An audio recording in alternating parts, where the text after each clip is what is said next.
One. Hello, everybody. It's a Wednesday. That means only one thing. It's time now for Supernatural News and Parashare right here on Darkness Radio. I'm your host, Tim Dennis. And you know what? Hey, we need to co-host this. So what we're going to do is I'm going to get on my magic carpet right here. It's underneath me. Actually, it's shaped like an alien. You want to see it? It's very small. It's only meant for me. See, it's only this big. It's an alien. I'm not lying to you. I have a magic carpet. If you're watching on video, it's right here. Let me throw it over there. I'll get on my magic carpet. I'll go right across the Twin Cities, and I'll go get my partner in crime. She's intelligent. She's witty. She's broken every record known to the Hindustan Times for her 3 best-selling books, at least in Hindustan, wherever that is. Also, she's easy on the eyes. Ladies and gentlemen, here she is to help me crash this thing into an iceberg. Jessica Freeburg. Jess, how you doing?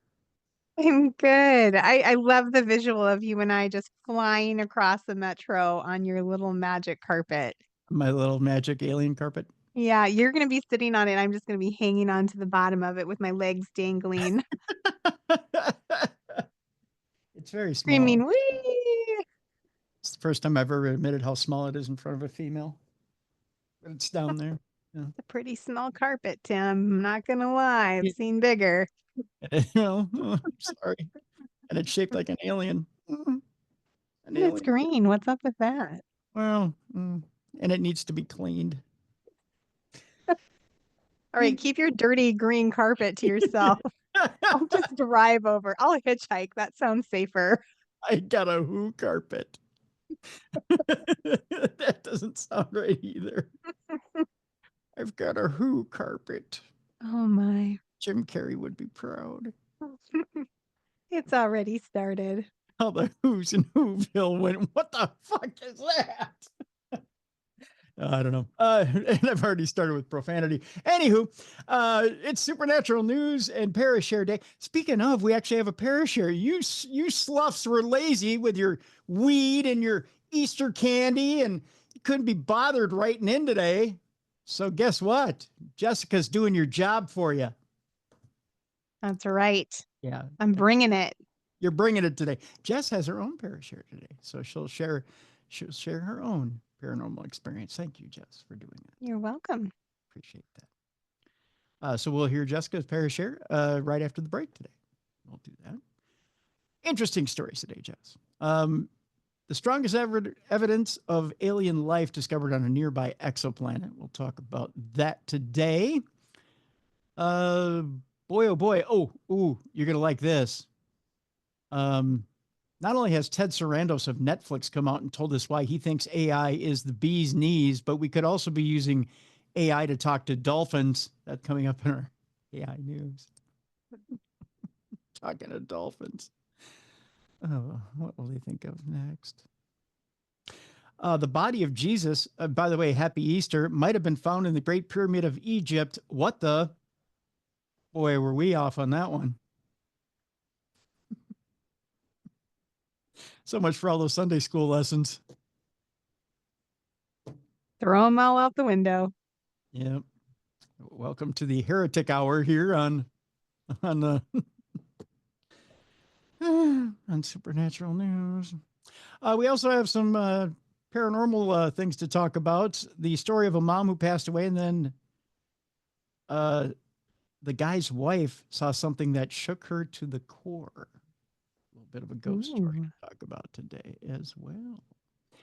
And then our palate cleanser today is kind of an interesting scenario. What happens, Jess, when you find a 46,000-year-old Stone Age amulet, but it turns out to be a gummy bear? What? Yeah. Is it a special gummy bear? It might be after 46,000 years. Probably fermented. It's got to be. Oh, I'll just put it to you this way. If one of the chippers got into it, I think they'd probably be seeing shit for about 1.5 years.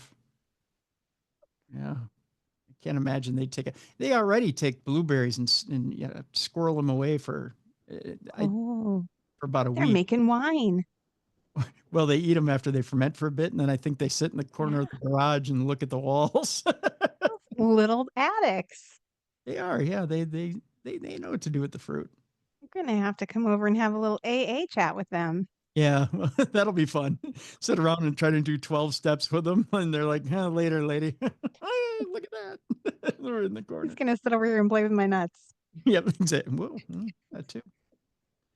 Did I tell you last weekend, one of the females woke up.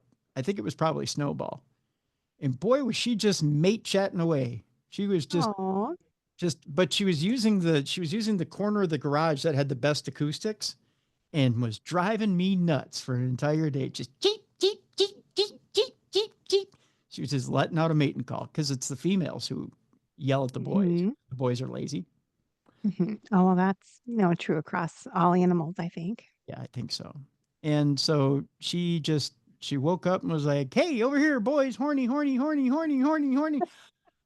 And she did it all day long. And finally, I went over, I took a picture of her. She was sitting on the back of one of my office chairs in the garage. And I went, "Hey, having any luck?" She looked at me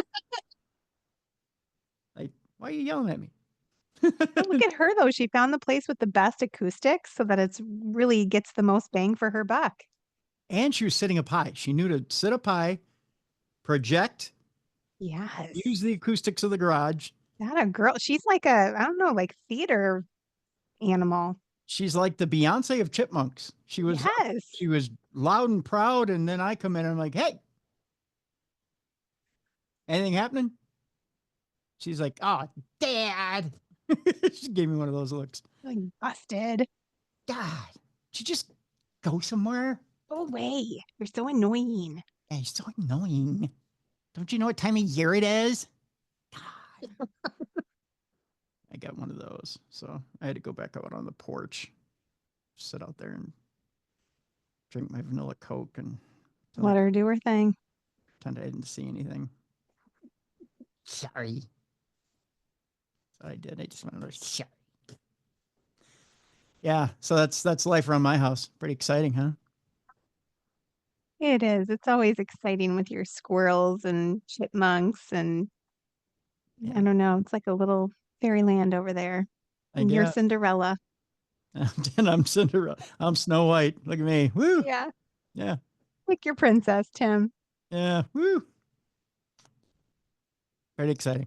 All right. Suppose we should get to the news, shouldn't we? Yeah. I couldn't thrill anybody anymore with that story, could I? Speaking of life around my house, I also have a cardinal that's been talking to me for the last 4 days. I go sit on Really? I do. I have a recording of this cardinal. Actually, I have a video of this cardinal. By the way, I put up the blog since you're watching this video. If you're watching this video right now, I've been busy putting up video up at the original Darkness Radio on YouTube of all the different shows that you're watching right now. You've probably seen the video of Kelly Brink and her True Crime Tuesday show. You might have seen Amy Bruni from last week, the Food to Die For segment, and the Food to Die For show. By the way, that book is amazing. Recipes are amazing in that book. And I've been making many, many recipes out of that book. Yeah. Okay. So this cardinal, and I've got video of this cardinal from today. Let me see if I can turn on the sound here. This little cardinal is probably just sitting up there tweeting at me. Oh, it's so beautiful. Yeah. Just sitting, and this cardinal's been doing this for like the last 4 days. Just sitting up in that tree, and that tree is sitting right across from my porch. But it, like, no sooner do I sit on my porch, and this cardinal flies over and boom, sits right on that branch, that exact same branch, and starts tweeting at me. Do you have some food out for him? I put plenty of food out, and I call the cardinal down. And I was like, "Come on down. We got peanuts. We got seeds. Come on down." Yeah. Doesn't come down. Just sits there and talks to me. Just tweet, tweet, tweet, tweet, tweet, tweet, tweet, tweet. But the minute I go to get up, or the minute I go in the house, it'll disappear. Then it'll fly away. It'll only stay there as long as I stay there and talk to it. And I know that looks crazy as shit to the neighbors. But It makes me wonder if like maybe it's a loved one right, coming as a cardinal. right, Yeah, yeah, that's what it feels like. yeah. But it will. If I sit there for 20 minutes, it'll sit there for 20 minutes and tweet at me. I love that. But then the minute I get up, if I get up, go get something to drink, go to the bathroom, I get up to go get something, it'll fly away. Do you have any like sense of like if it could be a loved one? Like, does it feel like does it remind you of someone when you see it? Yeah, I'll keep it between you and I often. Mm-hmm. But yeah, it does. It does. Yeah. So, yeah.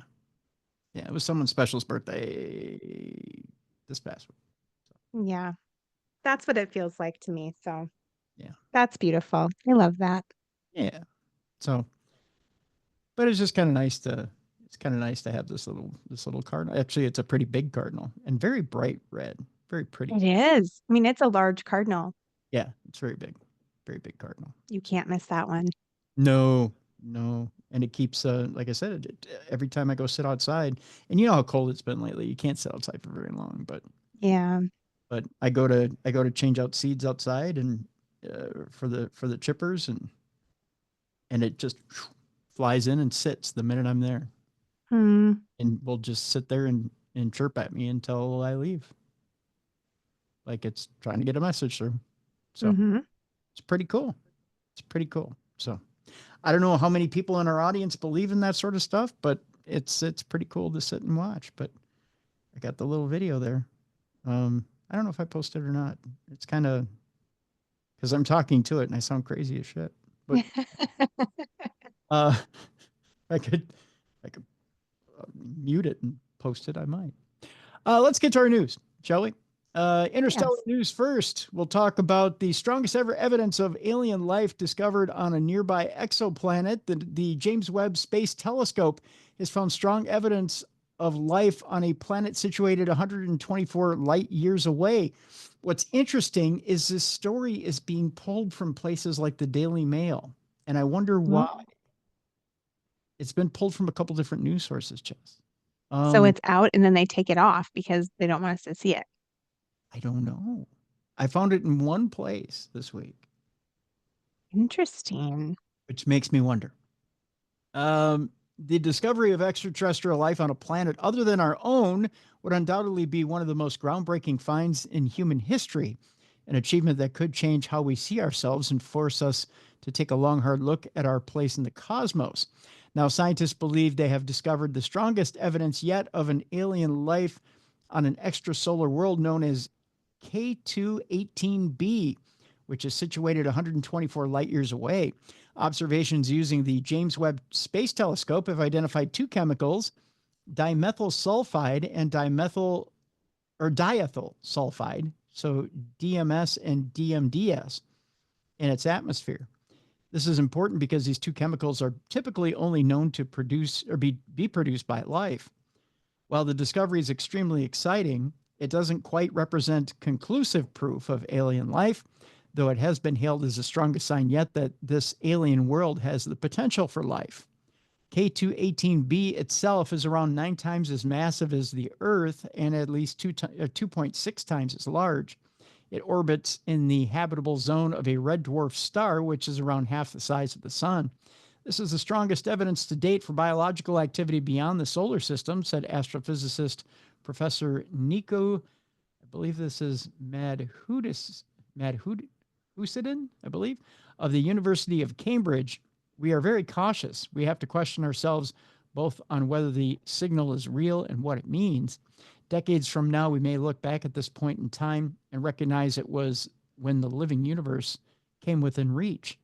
This could be the tipping point where suddenly the fundamental question of whether we're alone in the universe is one we're capable of answering. But yeah, strange, Jess, that this story has been put out there, and it was put out there by multiple media sources.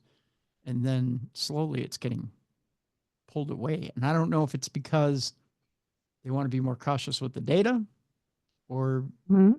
because they might have jumped the gun on something or because they're going, woo, wait a minute, don't put it out Yeah. yet because we Yeah. found more. You know, I don't know. Suspicious. It is suspicious. Now, we had a story a couple of weeks ago about Dyson spheres, and they were talking about, could a Dyson sphere be built around the Earth? And the gist of that story was, in order to build a Dyson sphere around Earth, it basically would tear apart our atmosphere and would cause major global warming issues. And they were saying to build one around Earth would be insufficient, and you couldn't do it. It would tear us apart. This next story says Dyson spheres can only be built in one type of star system, according to this new study.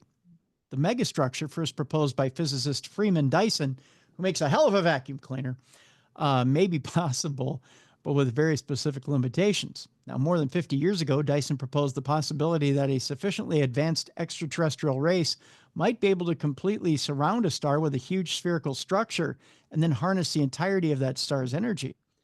Such a structure would be incomprehensibly large, akin to putting together something much larger than the Death Star from Star Wars, and with the added complexity of building it around a stellar body. While the idea has been explored by scientists for years, the biggest problem with such a structure, aside from the tremendous amount of time and resources needed to build one, would be actually keeping it tethered in place.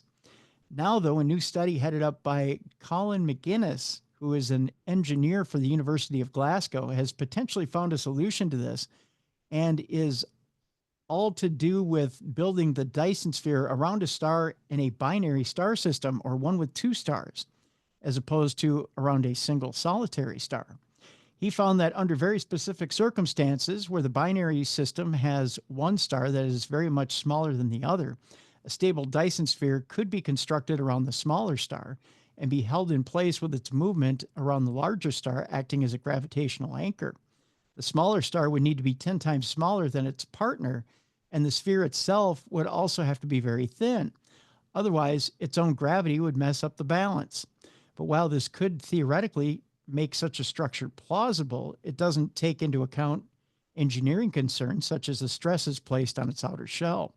Of course, if an advanced alien civilization built something like this, they may have been able to solve these types of issues. Ultimately, though, without actually finding one of these somewhere out in space, we may never know for sure whether or not a Dyson sphere could ever actually be built in practice. I don't know, Justin. It seems like it's kind of unlikely that we would ever run into one of these in space. I think if we did, it'd be somewhat of a minor miracle.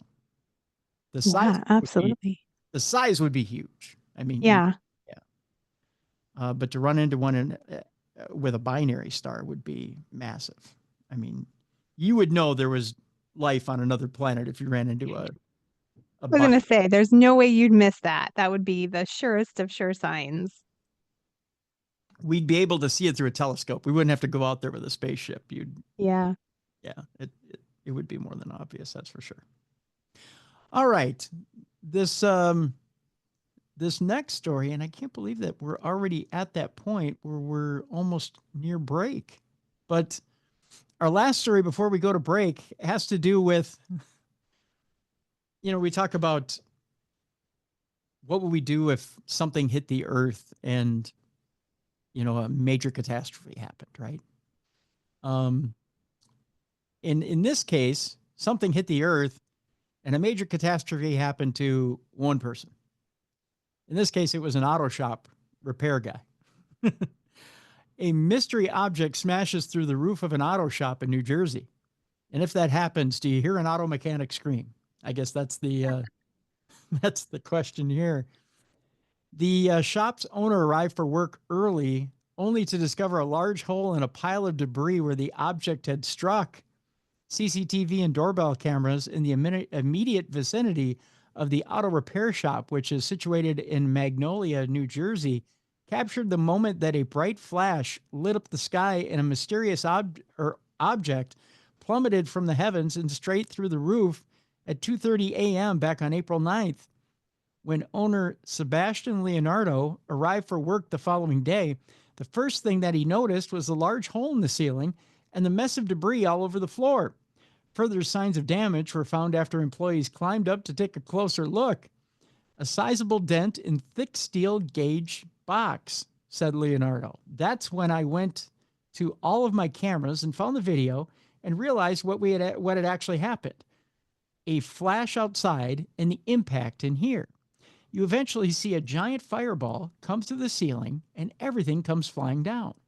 It wasn't clear exactly what had hit the shop, but the most likely explanation is that it was a meteorite, although it's also possible that a piece of space debris was responsible. There's a bright flash, and then there's a boom, and then there's a hole. That's 3 out of 4 things, said astronomer Derek Pitts. If we had one more thing, like an item that we could identify as being extraterrestrial, then we might say it's something from space. It says that we can check out a local news report about the incident. I'm going to post this on the description of the podcast so you can watch the video yourself and determine whether this was a meteorite. I'll tell you this much, Jess. I'm going to hold up the picture here to the screen. As Jesse Ventura used to say, you tell me, Jess. You tell me. Wow. It is really bright. That's a bright hole in the roof, but I'll tell you this much. Looking at the size of the hole there, it's huge. Like you can see so much sky through that hole. Now, I'll tell you the other thing I think it might be. That kind of looks like waste from an airplane when it freezes. You know? So it might be that too. Oh, that's terrible. I hope not. I know, right? Although normally when something like that crashes through the roof, like if it's a meteorite, it's sitting on the floor. Right. So then there's something left. Right. How come they didn't say we found a meteorite on the floor of the shop? But even if it was an airplane poo, wouldn't there be poo on the floor? Like, not if it's an ice ball, because the ice ball would melt. If he then came it in, would melt and just be picky poo. it should. Right? Unless it really, unless it was a pee ball and it Ew. melted and then it was just blue goo all over the floor. And if it seeped into the floorboards, then you wouldn't find it. Mm, And if it's a cement floor that's got a drain, it might have all went down the drain. that's true. Yeah. Yeah. I wasn't expecting the hole to be so big. Right. It's that's what he said. No. But I made that too easy. you did.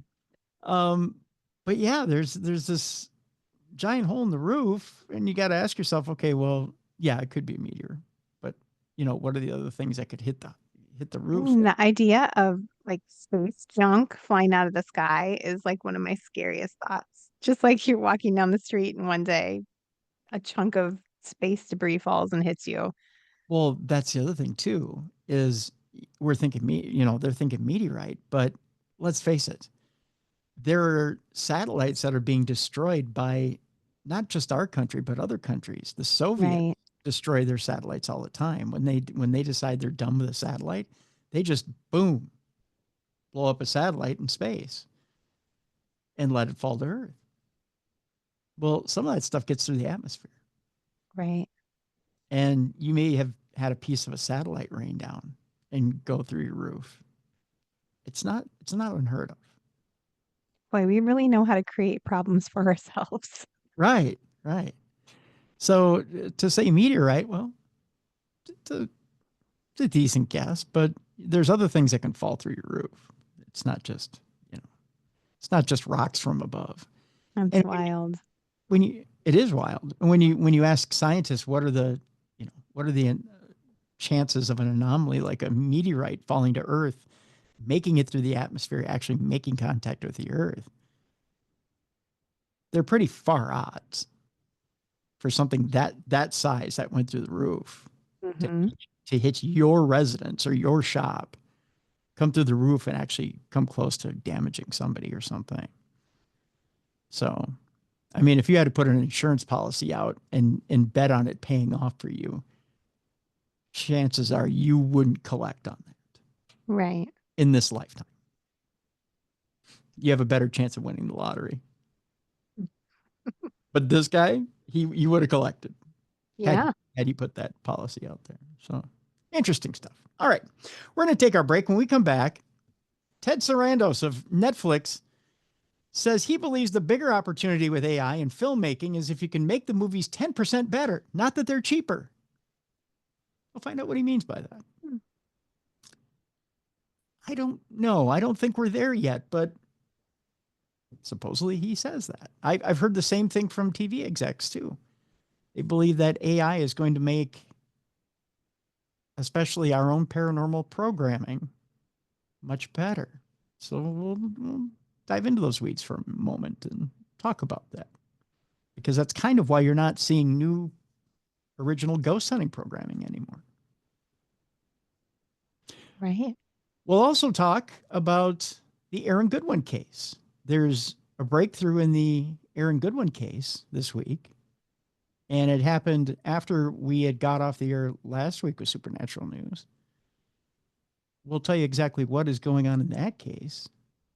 His now ex-wife has entered into a plea agreement. And we'll tell you all about that and what people think about that. I can tell you this much. It's not going over very well. We'll talk about that when we get back from break. Jesus Christ, is he really in Egypt? We'll talk about that as well. I don't know that I believe it, but there might be some evidence that the body of Jesus is actually in Egypt. We'll talk about that. And our palate cleanser today, Amulet or Delicious Gummy Bear. It's 64,000 years old. You decide. It's all coming up next. Oh, and by the way, Jess has her Parashare story. We'll talk about that after the break. When we come back right here on Supernatural News and Parashare. It's a Wednesday right here on the best in paranormal podcasting. This is Darkness Radio.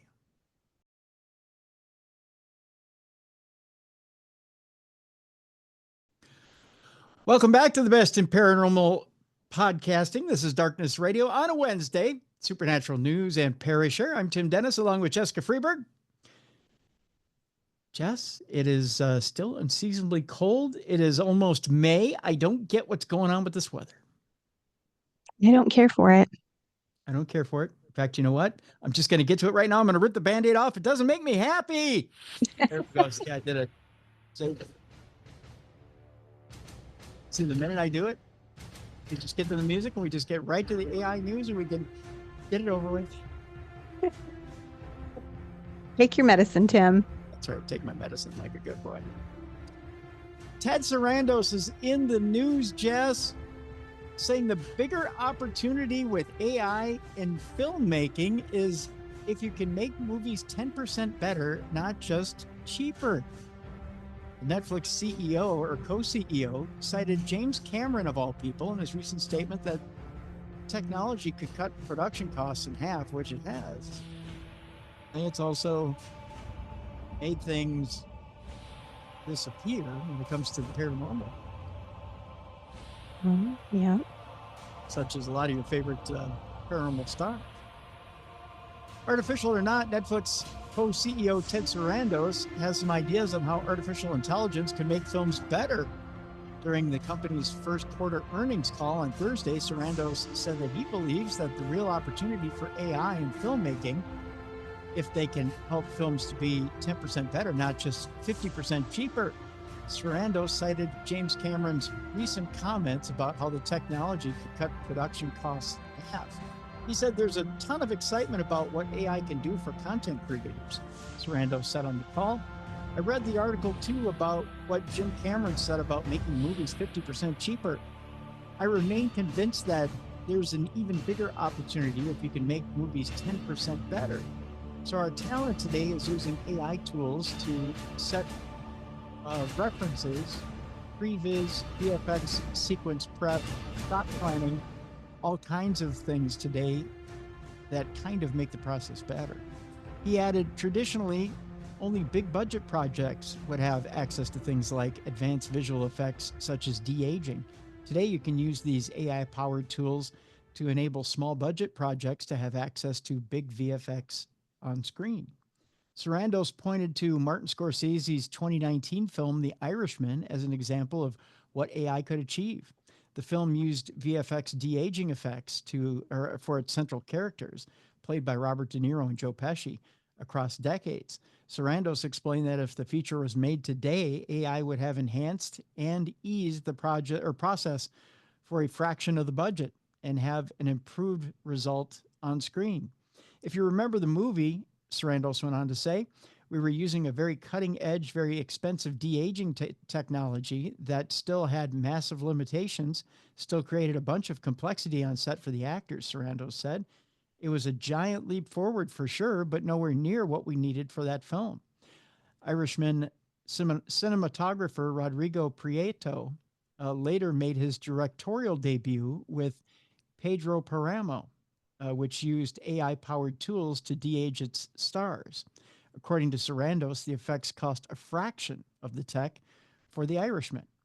An insider told IndieWire that Pedro Paramo incorporated a tool called Vanity AI, which is the proprietary tool for visual effects studio Mars or Monsters, Aliens, Robots, and Zombies. That's what the acronym is. It has been used on films and series like Spider-Man, No Way Home, Stranger Things Season 4, Gaslit, First Ladies, and Being the Ricardos. And the source said the tool was instrumental in achieving the much better results and creative experience than what Prieto was able to achieve following his experience on The Irishman. In fact, the entire budget of the film was about the VFX cost on The Irishman. Sarandos added in the call. So same creator using new tools, better tools to do what would have been impossible 5 years ago. That's incredibly exciting. So our focus is simple. Find ways for AI to improve the member and the creator experience.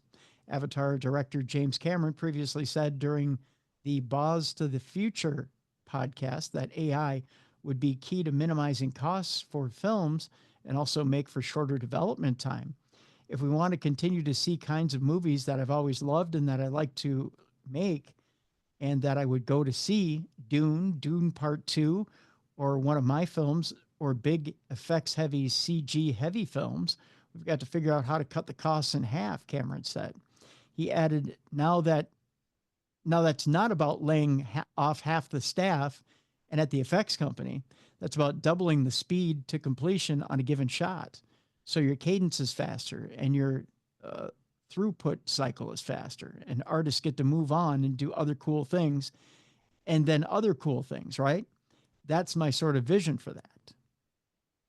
Well, I get what James Cameron is saying, but this is where creative butts heads with management, because James Cameron is saying, well, don't lay off the creative because the creative is needed. Sarandos is saying, well, but we see where we can get away with laying off creative because AI is doing the work. And as AI gets better, we don't need as many creative. We have the visionary who can put it there, and AI can take over and do the work, and we can save money. We can save half of what we've been spending on these films. And in a similar vein,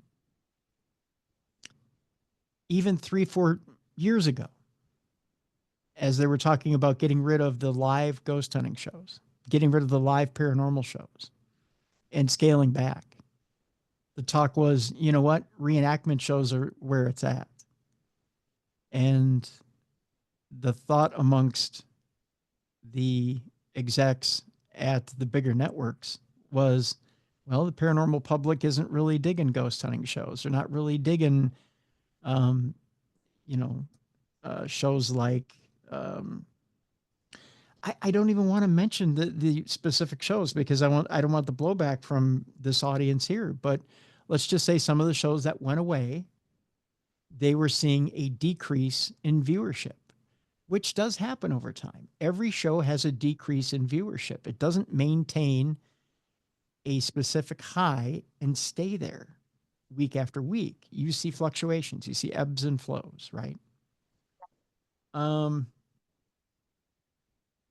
So the networks would say, well, being that we're seeing ebbs and flows, you must not be interested. And that would happen. What would happen is you'd see the season premiere come out.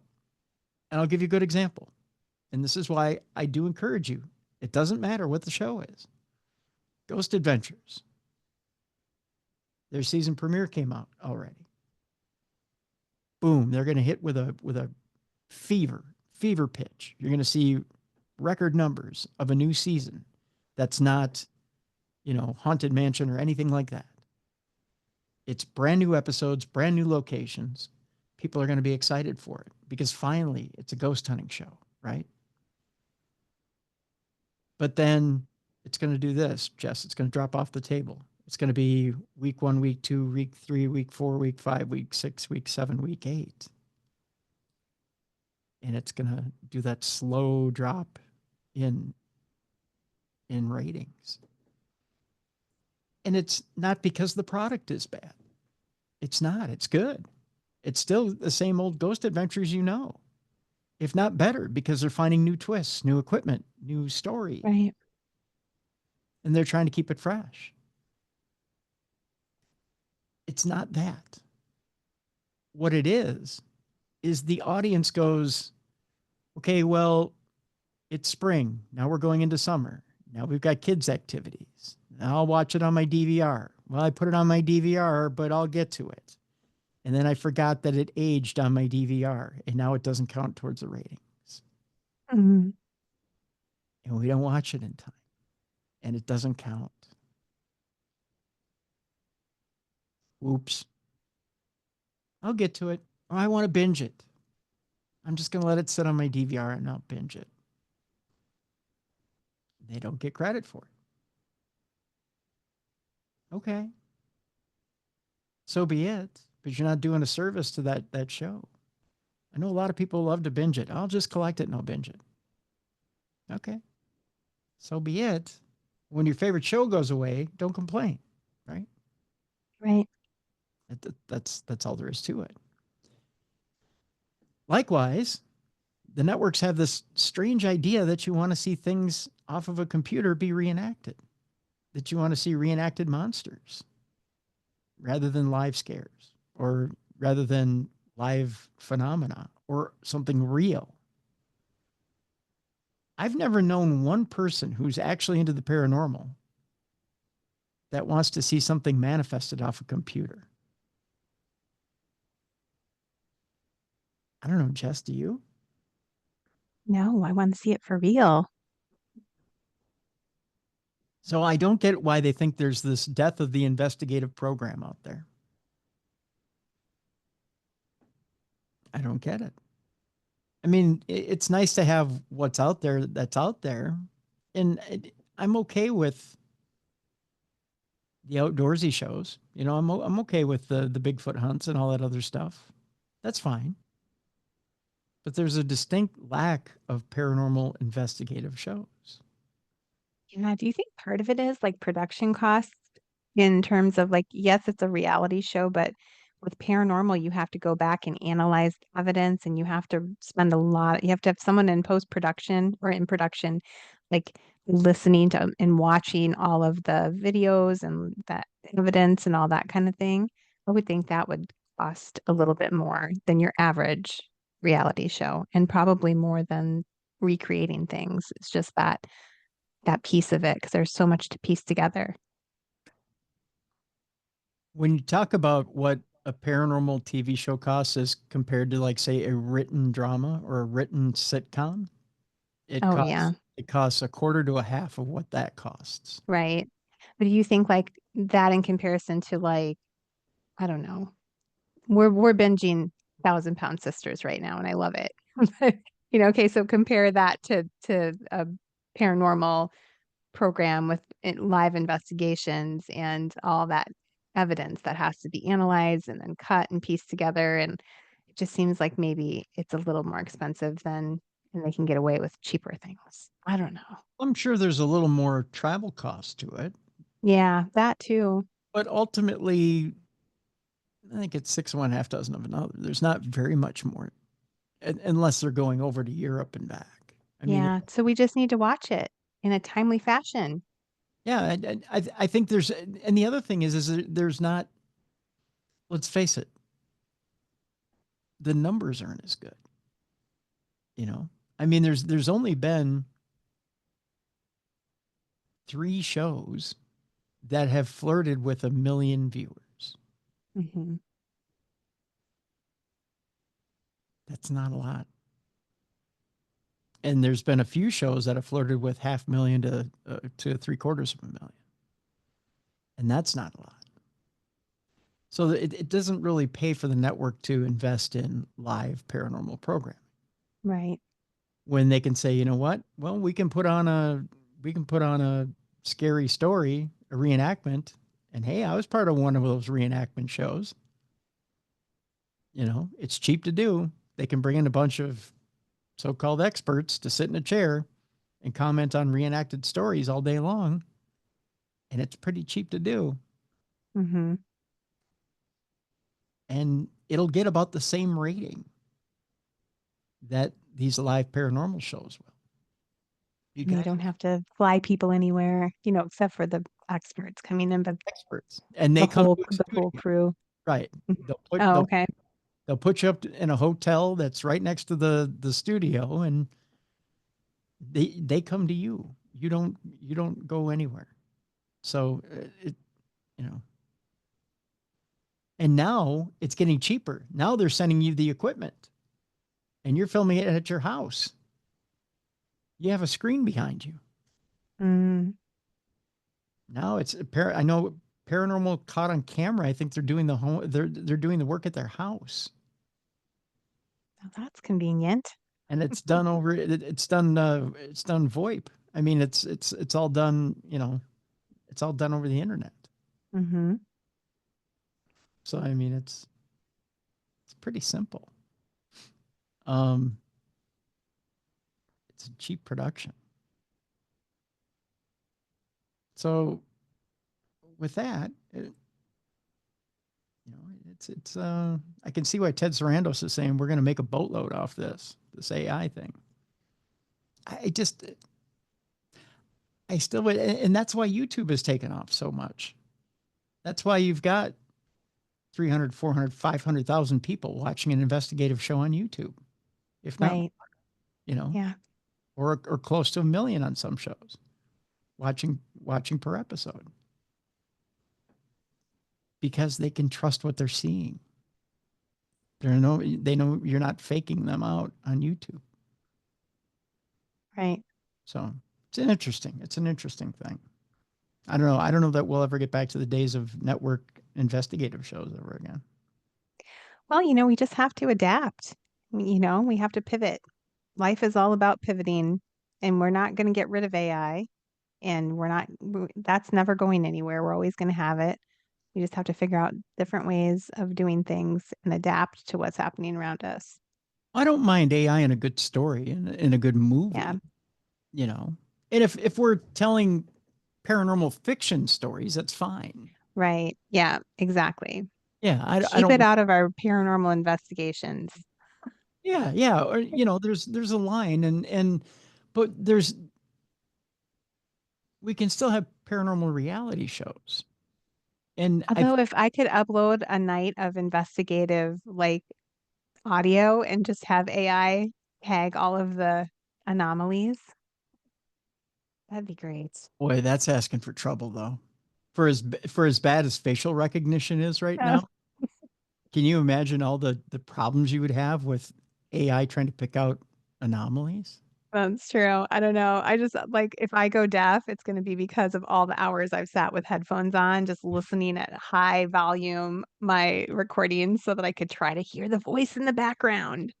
See, that's the problem is EVP really is subjective. Yeah. And AI is supposed to be objective. That's true. So it picks out an artifact. If an artifact is an artifact, it picks it out. Right. And it grabs it. So, what is that you're grabbing? And it won't, if it's a class A EVP, it's not going to know that it's not one of us talking. So it's not going to know. So it's not exactly. It's not going to know it. If you have a class A EVP, it'll assume it's just somebody else talking. Yeah. You're going to miss all the good stuff. Darn it. Yeah. So it's not reliable. No, it's not. You need real people. That's all right. You still need real people. That's right. That's a good way to wrap up that story. That's for sure. All right. Meanwhile, there's a new AI model out there that could make it possible for us to talk to dolphins. Ever wanted to talk to a dolphin? I'd love to talk to a dolphin while I'm riding it under a rainbow, of course. There's a list of demands. Google is developing a new AI model in an attempt to understand and replicate dolphin whistles and clicks.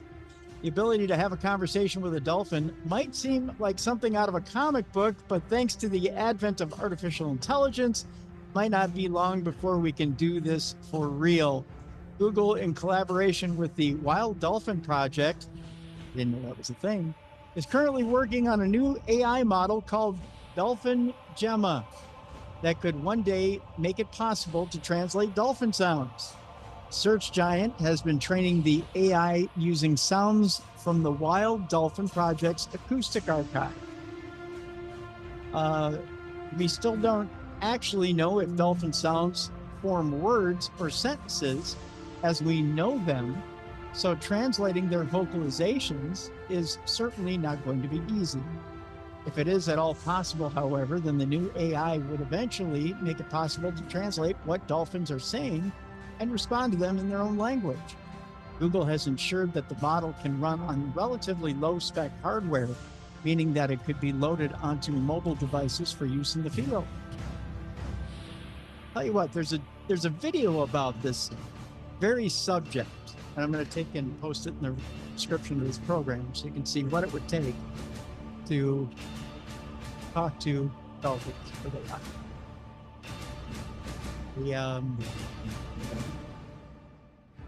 Having done the whole swimming with dolphins thing in the ocean, and then having them chatter at you, and something that seems like words, I could see where there'd be a small jump to actually talking to them. I think it would be super cool. I think dolphins, they're incredibly smart. Well, they're very intelligent. Yeah. They're very intelligent, and they understand human command. Yeah. I think we could learn a thing or two. Yeah. I mean, they're not going to sit and read Shakespeare to you, but they don't have that much patience. But they definitely understand you. I mean, as far as that goes. So. Before we get to any more stories, did you have a Parashare, right? I do. Yes. I'm missing Parashares. We haven't had one for a little bit. So I was like, hey, I'll do a Parashare. Maybe it will inspire some of our listeners to share some of their stories too, because I think they're so fun. All right. So this episode of my life started in 2005. We moved to this area around Minneapolis, and we had a 2.5-year-old, and I was extremely pregnant, like 8 months pregnant. And we lived with my parents at first while we looked for a house, and we finally found a house. It was super cute. It just had 2 bedrooms, so we kind of joked we're already going to outgrow it, right away after we move in. But before we could move in, my water broke early, and I had my baby. So I had my middle child. Actually signed the paperwork for the house in the hospital while I was in labor. Gosh. We were supposed to be buying it that day, and I went into labor.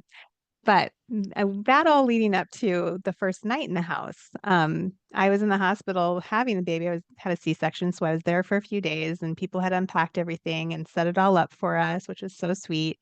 And I came home to the house, and my first night there, I was laying in bed, and I looked up from my bed and I saw a shadow man, very classic shadow man standing at the foot of my bed. But in my brain, at first, my thought was, is someone standing outside our window? And I wasn't very oriented with the house. I'd only been in there. That was my first night. And I had to think for a minute. And then I remembered we're on the second floor. So it'd be physically impossible for someone to be outside the window casting a shadow inside. A shadow was in the house and it was standing in front of my bed. And I've had a lot of paranormal experiences. I could probably fill up many episodes with a Parashare. So when I saw it, my first thought was, I want to get up and touch it. So No. I did. I got out of bed and I walked over because I'm like, is it real? Is it really there? And I walked up and I poked my finger at it, and it felt very cold in that spot. There was no solidness to it. And so I like backed up, just still watching it, got back under my covers. And when I was younger and was having scary experiences, my dad would tell me to tell things to go away in the name of the Lord, like call on the name of the Lord and cast it away. So Hmm. I, just said, go away in the name of the Lord. And then it was gone. But this was like a pretty long episode from when I first saw it and sat there and kind of watched it and like tried to figure out like where was it coming from. So it was quite, maybe 5 minutes or more that this thing was standing there looking at me. And that was really the beginning of a very crazy 2-year experience of living in this new house, that had a lot of paranormal activity going on. My kids were very little, so my son was 2.5. My daughter was a baby when this all first started happening, and I was just starting to do some writing as well, so I'd get the kids to bed at night, and then I would sit downstairs, in our living room in my little rocking chair and write my stories. And one night I was sitting down there, after I saw the man, fast forward a couple months probably. I was sitting down there in the chair, and there was this room in the back. There was a little hallway that went down, and this room in the back that was unfinished.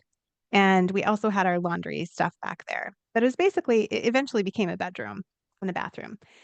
But it was just down this dark hallway in this unfinished area, and I'm sitting there by myself, everyone's in bed, it's probably, like, midnight-ish, and this little ball that my son had, a little round, red, bouncy ball, plastic ball, came rolling down that hallway, and for a second, I was like, "Oh, there must be a breeze." There was a door back there that went out to the garage, and so I thought, "Well, maybe we left the door open and there's a breeze." But that ball rolled down that hallway, and then it took a hard right, and it rolled down the side of the wall to the sliding glass door, and it took a hard left, and it kept rolling until it stopped Whoa. in front of my feet. Oh no. And I was like, "Okay, I'm going to bed." So I just packed up my laptop and I just went up to bed. I'm like, "Not here for this right now." But I had so many creepy feelings in that back area. And in that back area, we just had kind of stuffed stuff that we weren't using at the time. We had a refrigerator and it had, the classic fridge with the freezer on top, and we'd store extra meat in there and beer and, whatnot.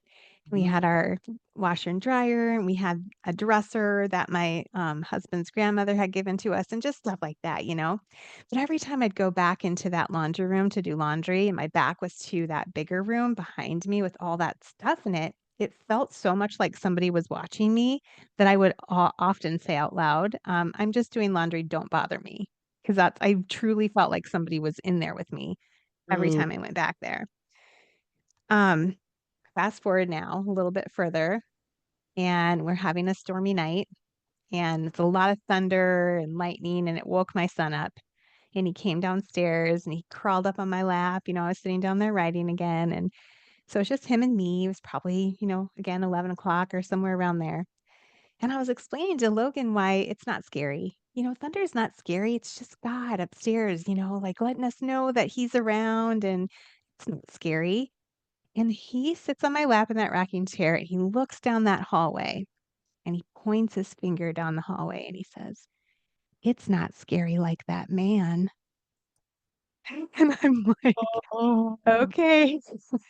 I'm like, "Nope, that man's not scary either." And then I just scoop him up, and I took him upstairs and tucked him in. I'm like, "Oh my gosh, what is going on in our house?" And it all seemed to be, like, centralized in that back room. So often, there was such a bad feeling down there. Over the course of 2 years, we had big stuff like that happening. We also had just little things happening. We'd leave and we'd come home. We had 2 garage doors that came into the house, one by that back room and one that was up in the kitchen. We'd come home and both those doors would be wide open, and we're like, "We did not leave these doors open. This is crazy. Why does this keep happening?" We'd walk in the house and the kids' toys would be playing. My son had this one stand-up toy that he would stand at, you push the buttons, it would play music, and you turn a page, and it would play a song. We'd walk in the door, and that thing would be going, like, mid-song. We'd be sitting at the dinner table eating, and it would start going in the middle of dinner, and we'd have to try to explain to Logan why that's not scary either. Oh But it God. was just, like, stuff like that. Another toy that went off all the time was this little Fisher Price zoo that we had, and it Mhm. had a little monkey on it, which you would love. But Oh, you yeah. push the button, and the monkey would go shooting up and hit this little banana and go, super Mhm. cute. Mhm. Not cute when it's going off in the middle of the night. It would Right. go off in the middle of the night all the time. I think it would be in the kid's closet, and it would be like nothing touching it. It would be on a shelf, and it would just start going in the middle of the night and wake the kids up. They also had this like kitchenette that they could play at, and you could set the languages on it to English, Spanish, and French. And we always had it on English because it was supposed to be like teaching them, words and stuff, and they were so little. And that fricking thing would go off all the time in the middle of the night, and it would just always be in French too, which was really weird. I'd be going in there like, "I'm taking the batteries out, like, what is with this thing?" Another really scary episode was when I was in bed with my daughter. So my my middle child, she was like, 1.5, maybe 2 at this time. It was a little bit later on when things were going on. Lights were going off on their own and just all these things constantly. But she would lay in bed at night with her blanket so tight over her face that her little eye sockets could be seen. Like she just had it pulled so tight. And she was just scared, and she would sometimes, like, point in the corner, and this night I was laying with her, and she was had her blanket over, and I pulled it down, and she looks over in the corner, and she points up, and there I'm not even exaggerating, there was this black shadow gunk. I mean, it was I can't even what didn't really have a form, it just was, like, going up the wall, and then it, like, went on the ceiling, and it just came toward us. Oh. It was really bad. I mean, it was like, I like a good haunting, Yeah. but this, like, felt really icky, and it was, like, trying to scare my kids, is what Oh. I felt like because it was doing all these things, the kids were scared all the time. Um, I was in the bathroom once with Brielle or with Ella, and I watched something pull my hair up from my head in the mirror and then drop it back down. Like, I felt it, and then I look in the mirror, and I could see it happening. So it was very aggressive, right? And I was feeling like a crazy person. And I didn't really want to talk about it because, yes, I've been seeing ghosts for a very long time, but we had just moved here. I didn't really know anyone. And I was scared to be in my house. Um, the thing that finally got me to talk about it was we were laying in bed one night and we heard this really loud thud, like a really loud boom down below us. And below us was that room with all the junk and the refrigerator, and my husband went downstairs thinking someone had broken into the house, and the freezer door was open and hamburger was across the room. Like, it hadn't just fallen out, it was, like, across the room, Whoa. and my husband's like, "We've gotta do something." Like, so I talked to his aunt who lived not far away from us. She was a very devout Catholic, and she came over with holy water and tried to do that, and that did nothing to make it stop. And I talked to his mom, my husband's mom, and I'm like, "I can't take this anymore. This is crazy." And I'm used to crazy, but this is too much. And she was like, "Do you have anything of my dad's?" Okay, so her dad committed suicide long before I ever met their family. I think my husband was maybe 8 or 9 years old at the time. So this was a very long time ago. And I said, "Well, yeah, we have this, um, we have a few things that your mom gave us. I don't know if they were your dad's, but we have this old dresser down in this room." And she's like, "What does it look like?" And I described it to her. And she said, she's a very calm, rational person. She said, "You take that dresser into the backyard and you bust it up into pieces and you set it on fire." And I'm like, "What?" Like, I can't do that. People will think I'm crazy. And also, why? Yeah. Turns out that was the dresser that had been her mom and dad's dresser. And, it was the dresser that he had kept all of his things in his whole life. And um, it may have been the place where he had kept his gun, which is what he used to end his life. Ah, okay. Yeah. So we did get rid of the dresser. And I feel really bad because we donated it. And I know this I shared this story on my horror story on the Travel Channel, and I still get messages from people, "You shouldn't have donated that." And I'm like, "I know, I probably shouldn't have," but also I don't know that it would impact other people the way that it was impacting us. I think it was a personal thing more than anything. Yes, if I could go back in time, I would probably do it differently. But as soon as we got rid of it, everything stopped. So there was something attached to that dresser. But the weird thing is we had had that dresser previously and I had never done that. So I don't know what the catalyst was. Your kids. Yeah, Hmm. I don't know. It was really scary. I honestly believe it was the kids. It was the, they always say that children are so close to the veil, but Yeah. their spiritual energy is so close to the veil, and the fact that Grandpa was around his grandchildren. I know. Why was he being so scary though? You think he was being scary, Yeah, but but maybe he wasn't. no.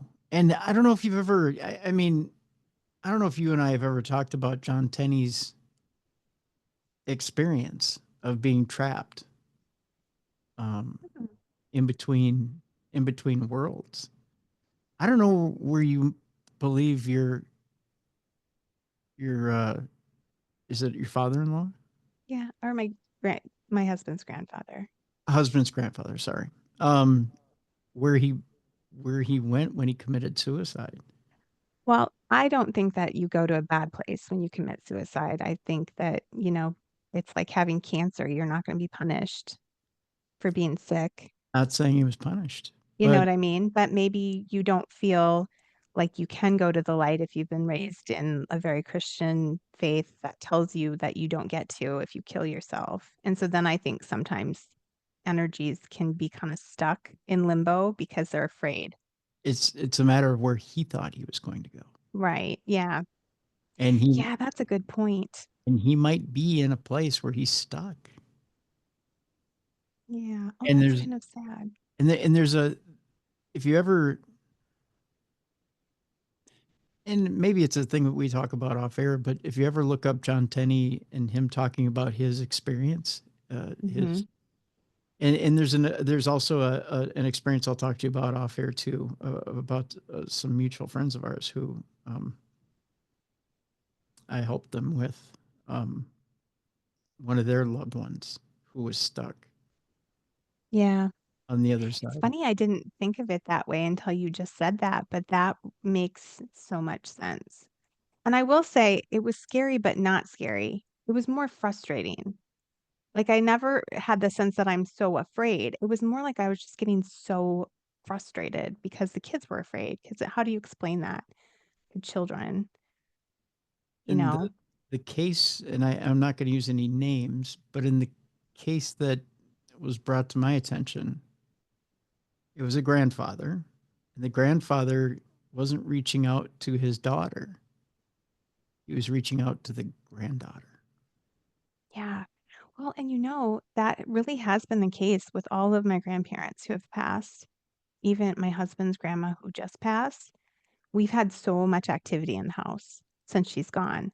And I think I come to it now with a different perspective because I've been embracing all of this for well over a decade. But at that time, I was afraid of it. And I had grown up thinking if it's not an angel, it's a demon. So then I was like, oh, you know, because this No, didn't feel angelic, that's for darn sure. But, now it's like with all the little things that have happened, like Brielle was even ironing the other night and she said, I thought in my head it's kind of dark. I wish there was a light on, and a light across the room that you have to push a button on just popped on right as she thought that. yeah, And we're like, oh, it's grandma, so it wasn't nothing scary about it. And I feel like, yeah, I think you're right, Tim. yeah. Crazy.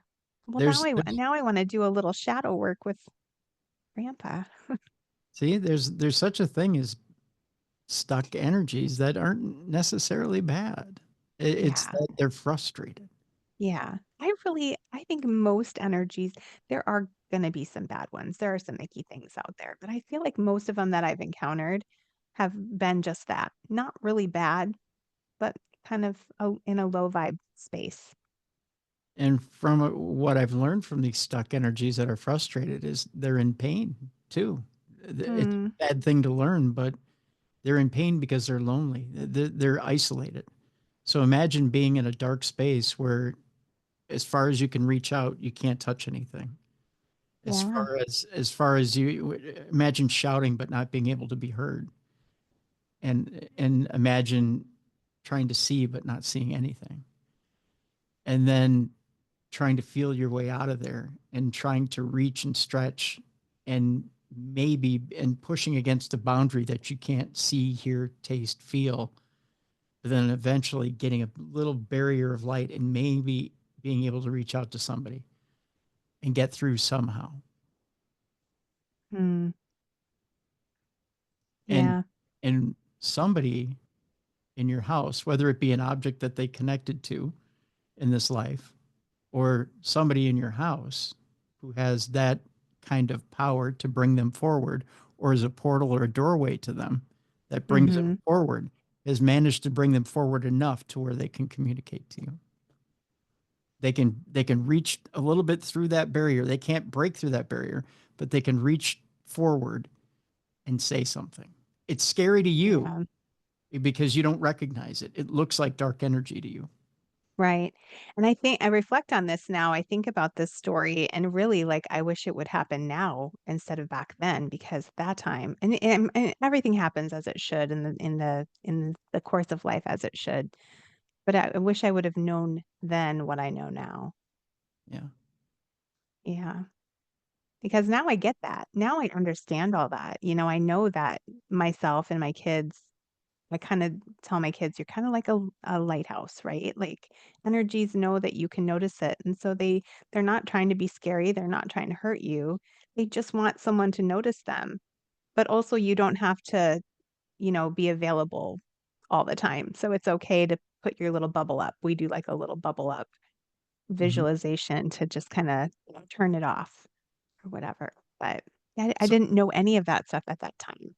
so rather than, if the kids feel like they can feel it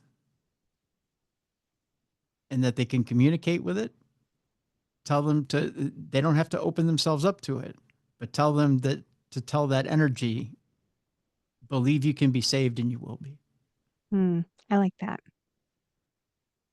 Yeah, and just go be saved.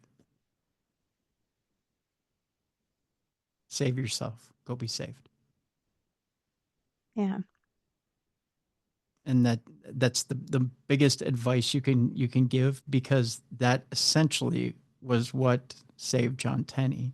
That's essentially what Mm, saved this other person, was prayer and praying and believing that they could be clutched out of this darkness by Jesus himself, to be pulled out of that darkness by Jesus himself.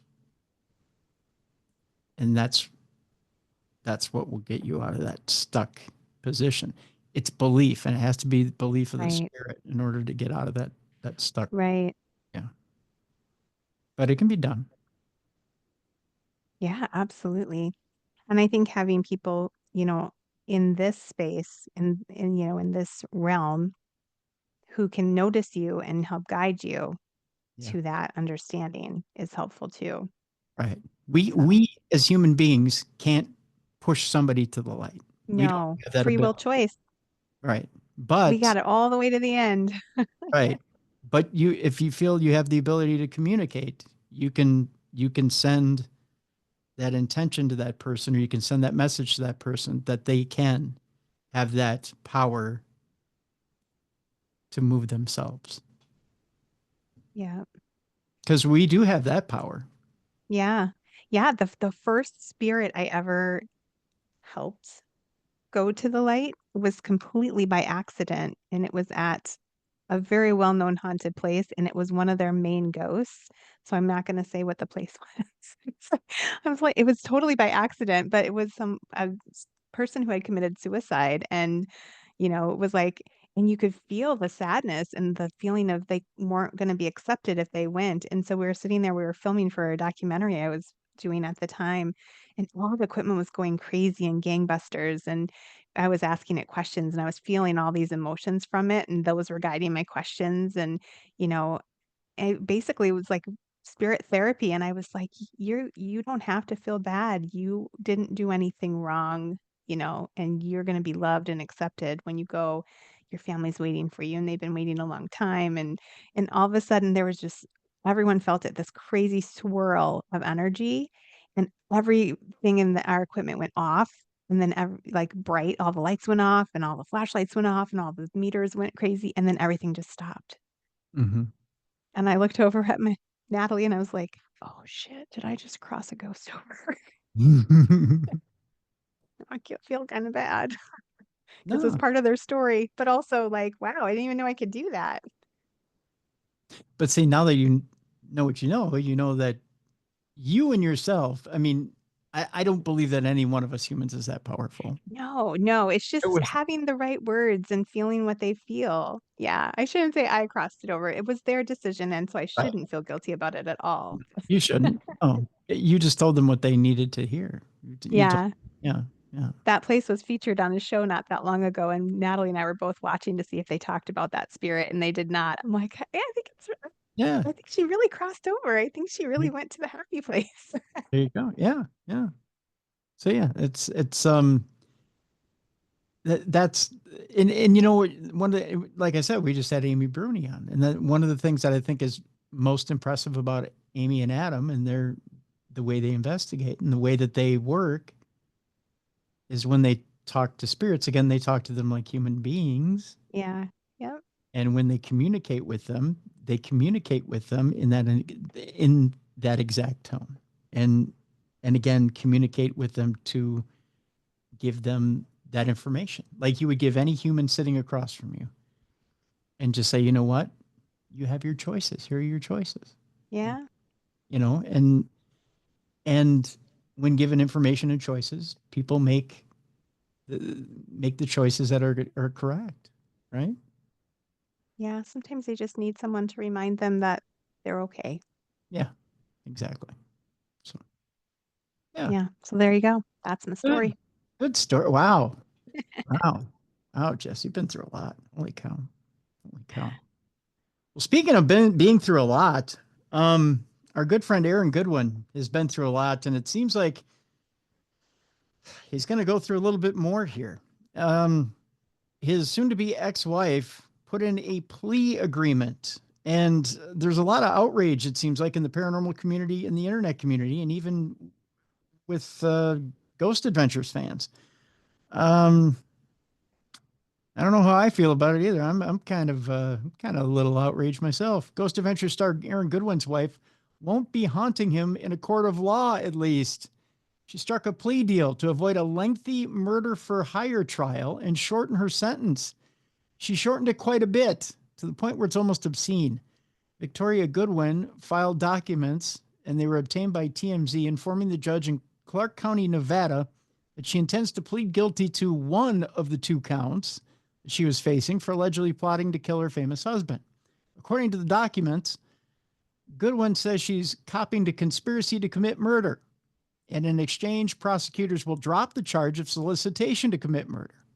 Additionally, prosecutors have agreed to make no recommendation to the judge on Goodwin's sentence, which is huge because that means that it's completely up to the judge at that point, and she can go forward and claim to the judge that she's seen the error of her ways, and she can basically say, I'm throwing myself on the mercy of the court, and it was all a big mistake, and I was rash, and I never meant to kill him, and she can plead all she wants, and does that make me a bad person, and all the other BS that she's been spewing lately. Yeah.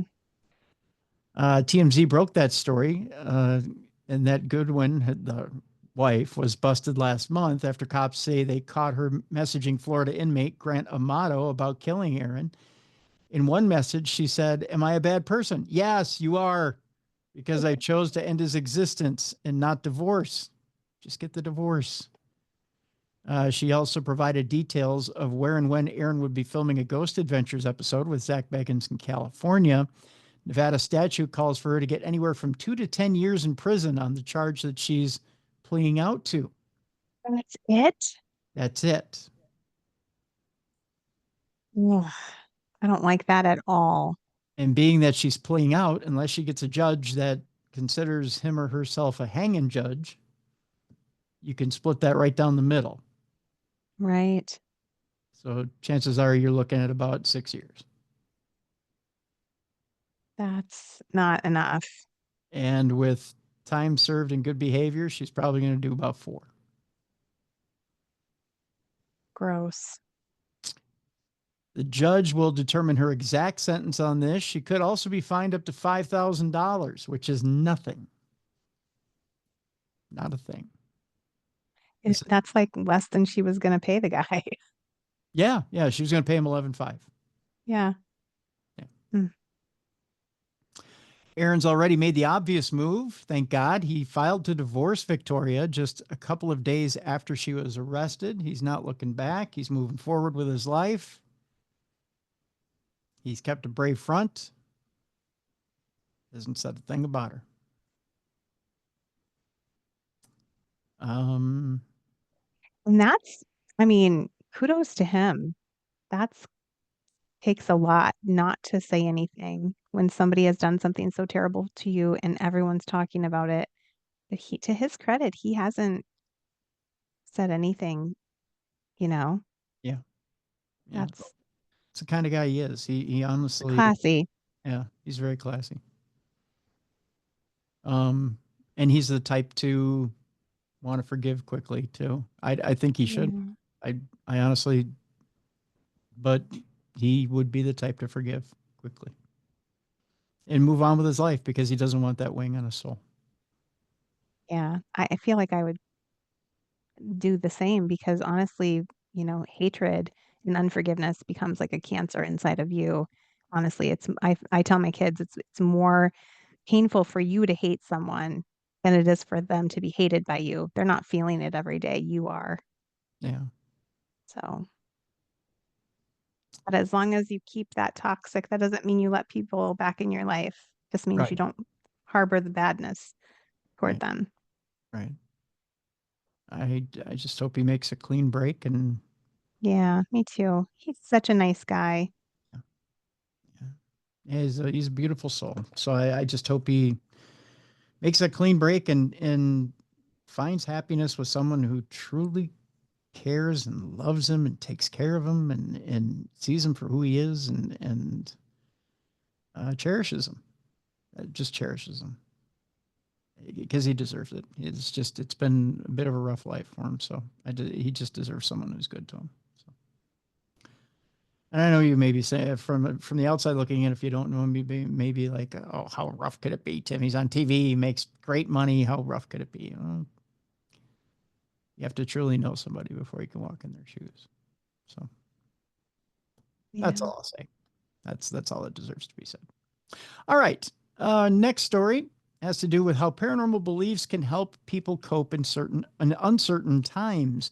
A new study has shown that believing in the supernatural can provide comfort for people who are struggling. 3 people, Andrew Denovan, Ken Drinkwater, and Neil Dagnall, have gotten together to put together a study. Paranormal beliefs create a sense of control, predictability, and comfort in uncertain times, according to academic studies.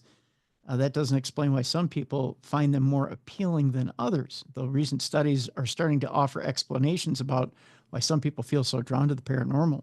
Paranormal beliefs are convictions and notions beyond what mainstream science can explain, like ghosts or psychic abilities. Surveys show that a large number of people in the US and UK, between about 1/3 and 50%, hold these beliefs.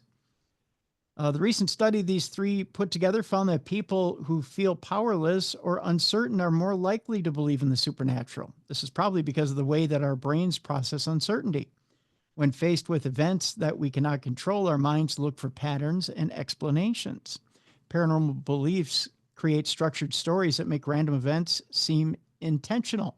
For example, astrology connects planetary movements to personal experiences, giving believers a way to understand their lives. People put their faith in conspiracy theories for similar reasons. One major reason people turn to paranormal beliefs is to deal with anxiety about life. Realizing that life is unpredictable and has an end can be unsettling. Supernatural beliefs provide comfort by suggesting that a higher power controls human destiny. This perception gives life a sense of purpose and meaning. Stories about ghosts and communication with the dead help people feel connected to lost loved ones. In this way, supernatural thinking helps people cope with fears about the unknown. Believing in the paranormal can provide comfort for some, it says here, but it can be unhelpful in some situations. For instance, a deep belief in supernatural forces might cause some people to blame their problems on supernatural forces instead of looking for practical ways to address them. Indeed, our recent research, it says here, identified that belief in external supernatural forces that exert control, such as gods of fate, is associated with distress. This type of belief reflects a lack of personal control. They wrap it up by saying paranormal beliefs are also influenced by mental shortcuts that shape perception of the world. Pattern recognition is also a good example, where people see connections in random events. This explains why people see faces in clouds, or someone thinks a series of bad events means that they are cursed. I don't know. As I read deeper, I'll tell you what, I'll post this article so you can read it. It seems to me to be the extreme skeptical scientist look at supernatural stuff, but it's the typical skeptic cynic version of paranormal stuff. So basically everything paranormal is your imagination. Then I'm freaking crazy, man. Yeah. So I think that's what I'm a Looney Tunes. Which I'm not poo-pooing at all either.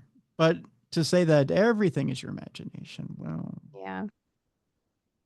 Rather than take an objective look at it, I think is just as stomach turning as it is to say, well, every ghost or every fart is a ghost, right? Right. I like a hardy skeptic. I mean, I'm a skeptic. I'm a believer, but I'm also very skeptical. I always want to look for the rational reason first. Right. And then break it down from there. I have people send me a lot of videos, and I'll take and break down the video for them and tell them without knowing your scenario, I'll tell you what I see from someone who's had a lot of video experience. Mm-hmm. Or even a lot of photographic experience. The photo editor of the school paper, you know. But other than that, but then at that point I'll say, okay, but in the end, it's your experience to believe what you believe. You were there, you shot it, you know what you were seeing, you knew the conditions. I don't.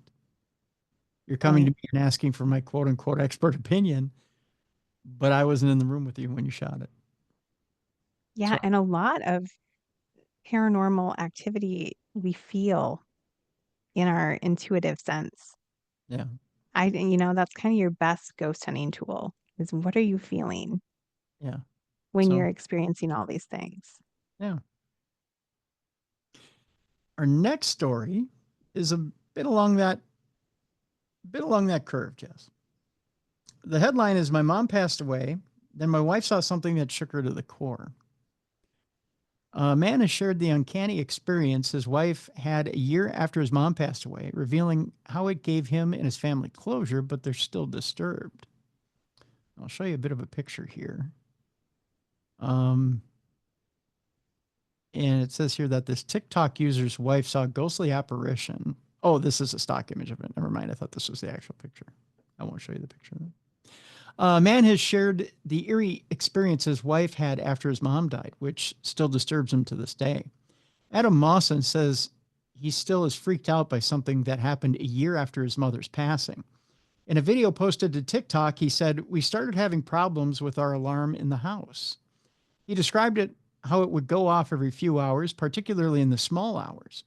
They even called out an electrician. And in the days leading up to the visit, Adam would repeatedly have to go downstairs to reset the alarm.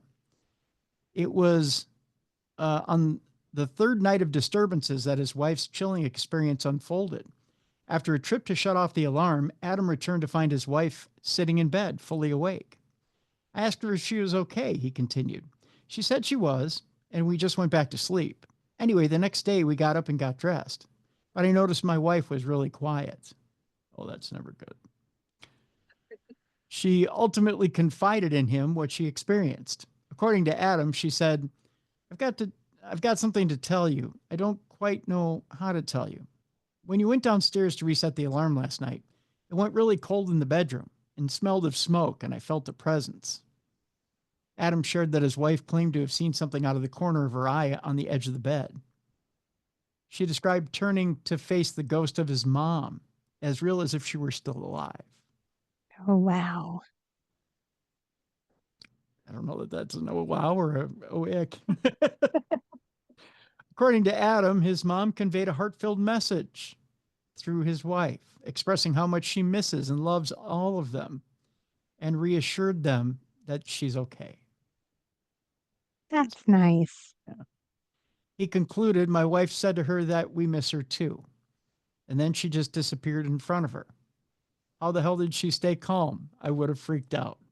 So, this sparked a wave of similar experiences shared by other TikTok users. One user recounted, my mother in law died, and I woke up one morning to see her sitting on the bed next to my husband.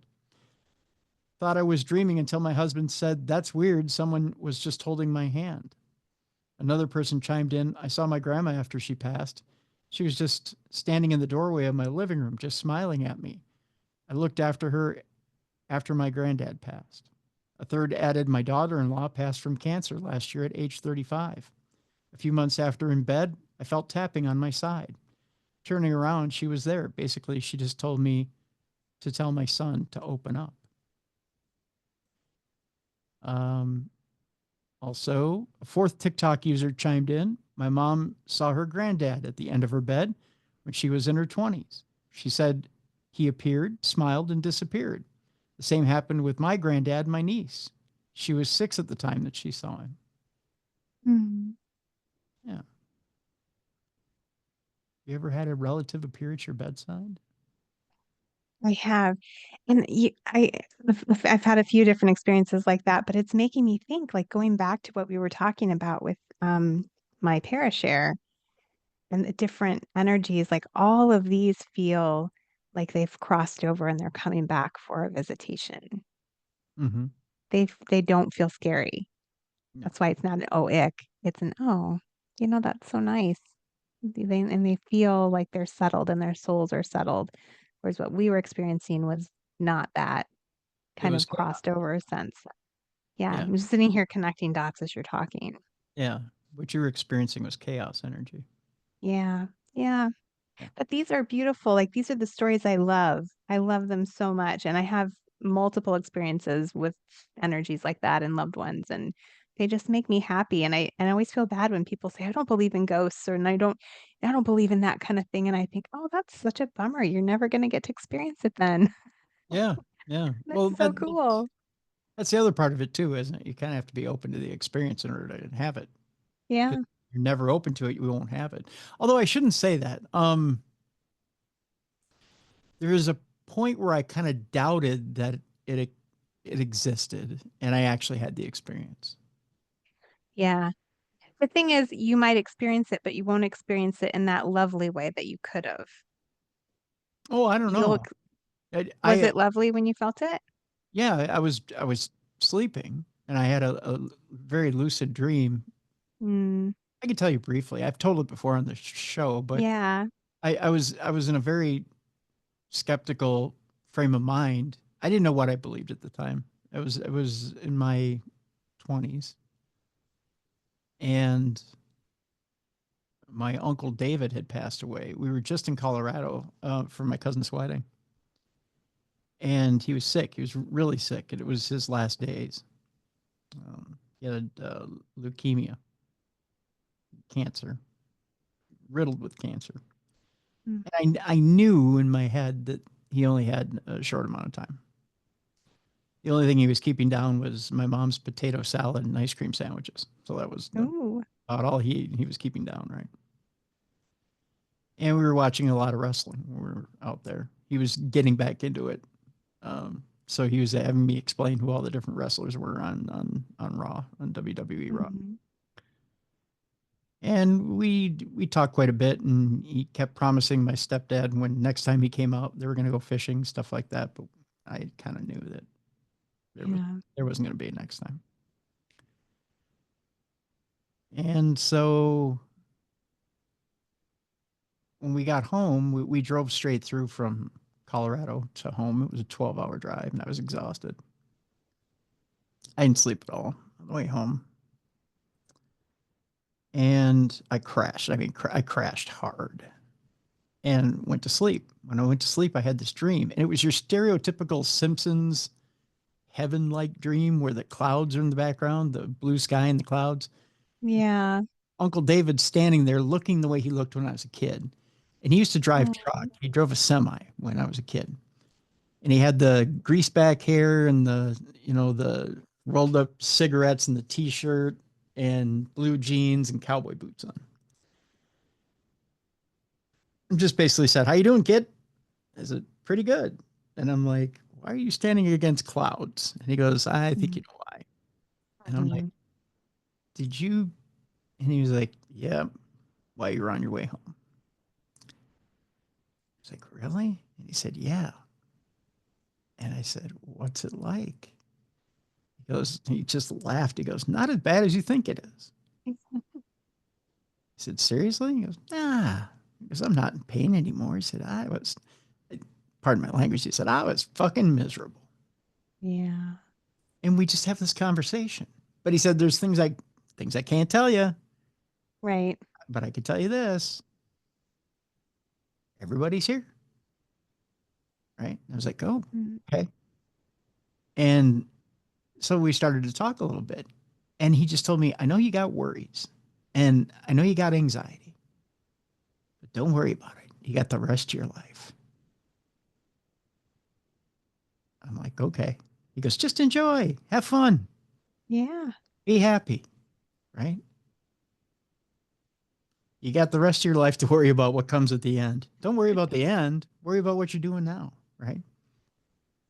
And it was kind of like, okay, you know, and it was this really important moment. Right. And I woke up and I called my mom and I'm like, "Have you talked to Lorraine?" And she's like, "No." I said, "Call her. I think Uncle David passed away."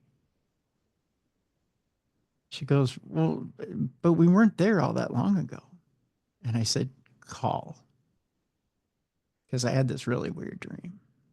So she called and she said, "Yeah, sure enough, he did." Right. And I said, Mm. "Yeah." So I have had that kind of visitation. Again, I tend to have Yeah. dream visitations. Um, but I have had that good dream where where they show up. It's a different kind of energy, right? Yeah. Yeah. And you know it, you feel it, you sense it in your intuitive self, Yeah. you know? It's all those little breadcrumbs of experiences that we've had, looking back at the things in our 20s and when we're doubting or we weren't sure or we were scared or whatever it was, all those little breadcrumbs that led us to the place where we are.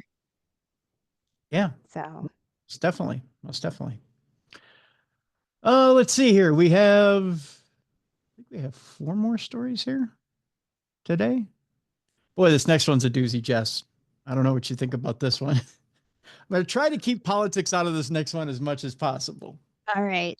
Gonna be tough though. The U.S. can manipulate time and space, according to Trump's new science director. Oh, really? Although, if they do it like they hold a meeting on Signal, I don't know if I want them touching it. Michael Kratzios recently made the startling claim during a speech about American science innovations.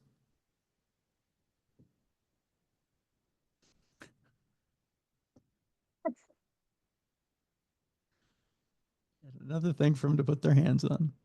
I'm just keeping quiet. Yeah, yeah. Conspiracy theorists have long suspected that the United States might be in possession of secretive advanced technologies, a rumor that has seen a lot more traction in recent years thanks to stories of UFO reverse engineering programs and long running government cover ups. Now, a startling new claim by Michael Kratsios, President Trump's science advisor and director of the White House Office of Science and Technology Policy, has sparked a whole new round of rumors concerning exactly what type of technologies the U.S. might be keeping under wraps. Kratsios had been speaking at an event at the Endless Frontiers Retreat, which focused on rebuilding the foundations of American strength at a time of geopolitical and technological upheaval.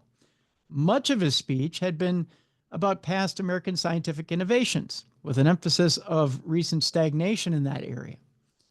But the part that raised eyebrows was all to do with specific technologies that he claimed that the U.S. already had access to. We seem to have lost focus and vision, to have lowered our sights and let systems and structures and bureaucracies muddle us along, is what he went to say. But we are capable of so much more. Our technologies permit us to manipulate time and space. They leave us distance annihilated, use things to grow and improve productivity.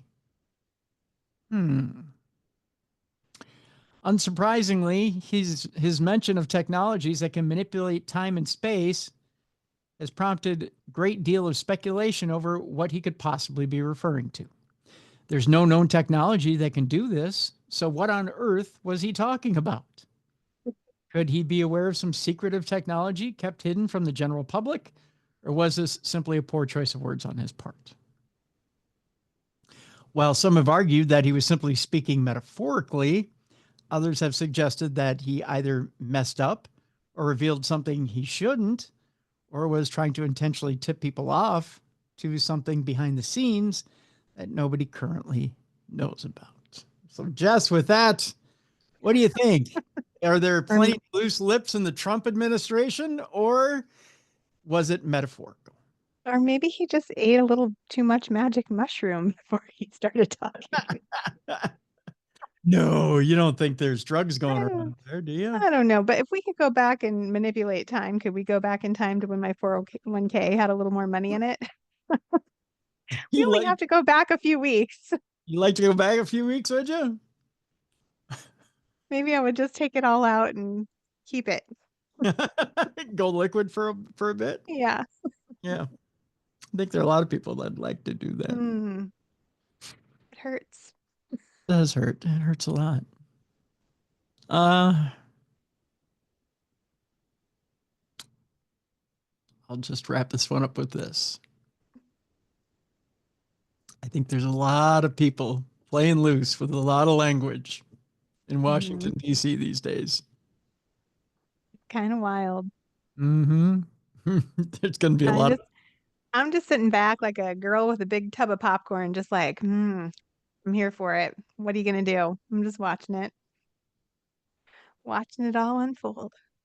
I think if there's such a thing as a shadow government, there's going to be a big red wedding coming. You can see a lot of people disappearing soon. Oh my goodness. Kim, this is a scary scenario. I didn't sign up for a horror movie. You're going to see one if that's the case, because They are my favorite kind, so too many people have been talking and talking loud. yeah, there's a lot going on. Pretty brave. And in a short period of time, it's only been what, 4 months? Oh man, it feels longer than that. It does. It feels like it's been years. But people have been saying a lot of stuff that you just don't say. Not out loud. No other administration said it. And if there truly is such a thing as a shadow government, they can't be happy right now. And there's been many a leader that's been taken down by that shadow government, if it exists. Right. Theoretically. Theoretically. Again, I'm just putting out theories. But boy, Boy, I'm glad I'm not in a government position. Can you imagine? yeah, me I'm too. like an open book and I can't not blurt stuff out. I'd been killed a long time ago.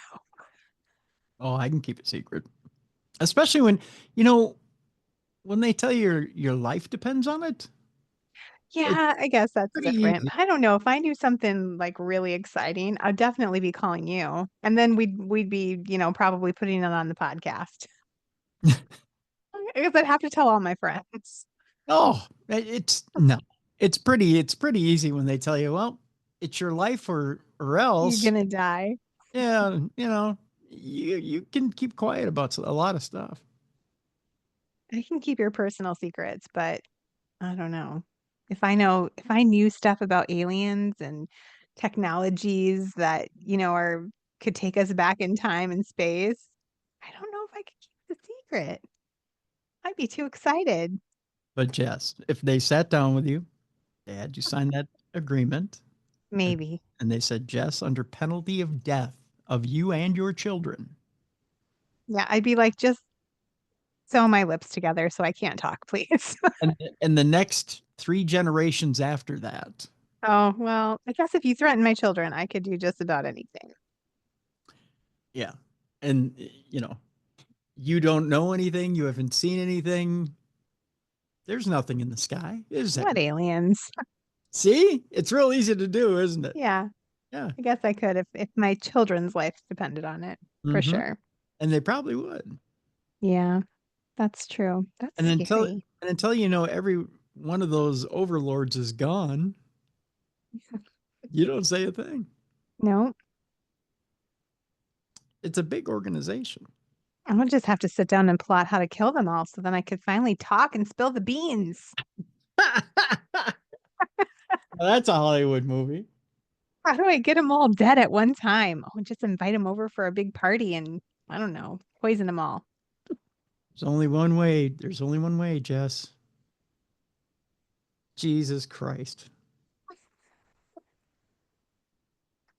He is the way, the truth, and the light. Well, it's a Quentin Tarantino movie. Oh, You ever see the SNL skit where it's oh, now I'm getting it. I thought you were getting all Eastery on me. well that too. Yeah, that too. But no, you remember the SNL skit where it's Jesus with the machine guns? Yeah, yeah. Well, that and I was trying to transition to the next story. You're so good with the segues, Tim. I'm trying. Lay it on me. Wait, that's what she said. Yes. There you go. You tell your own jokes. I don't even need to do the punchlines anymore.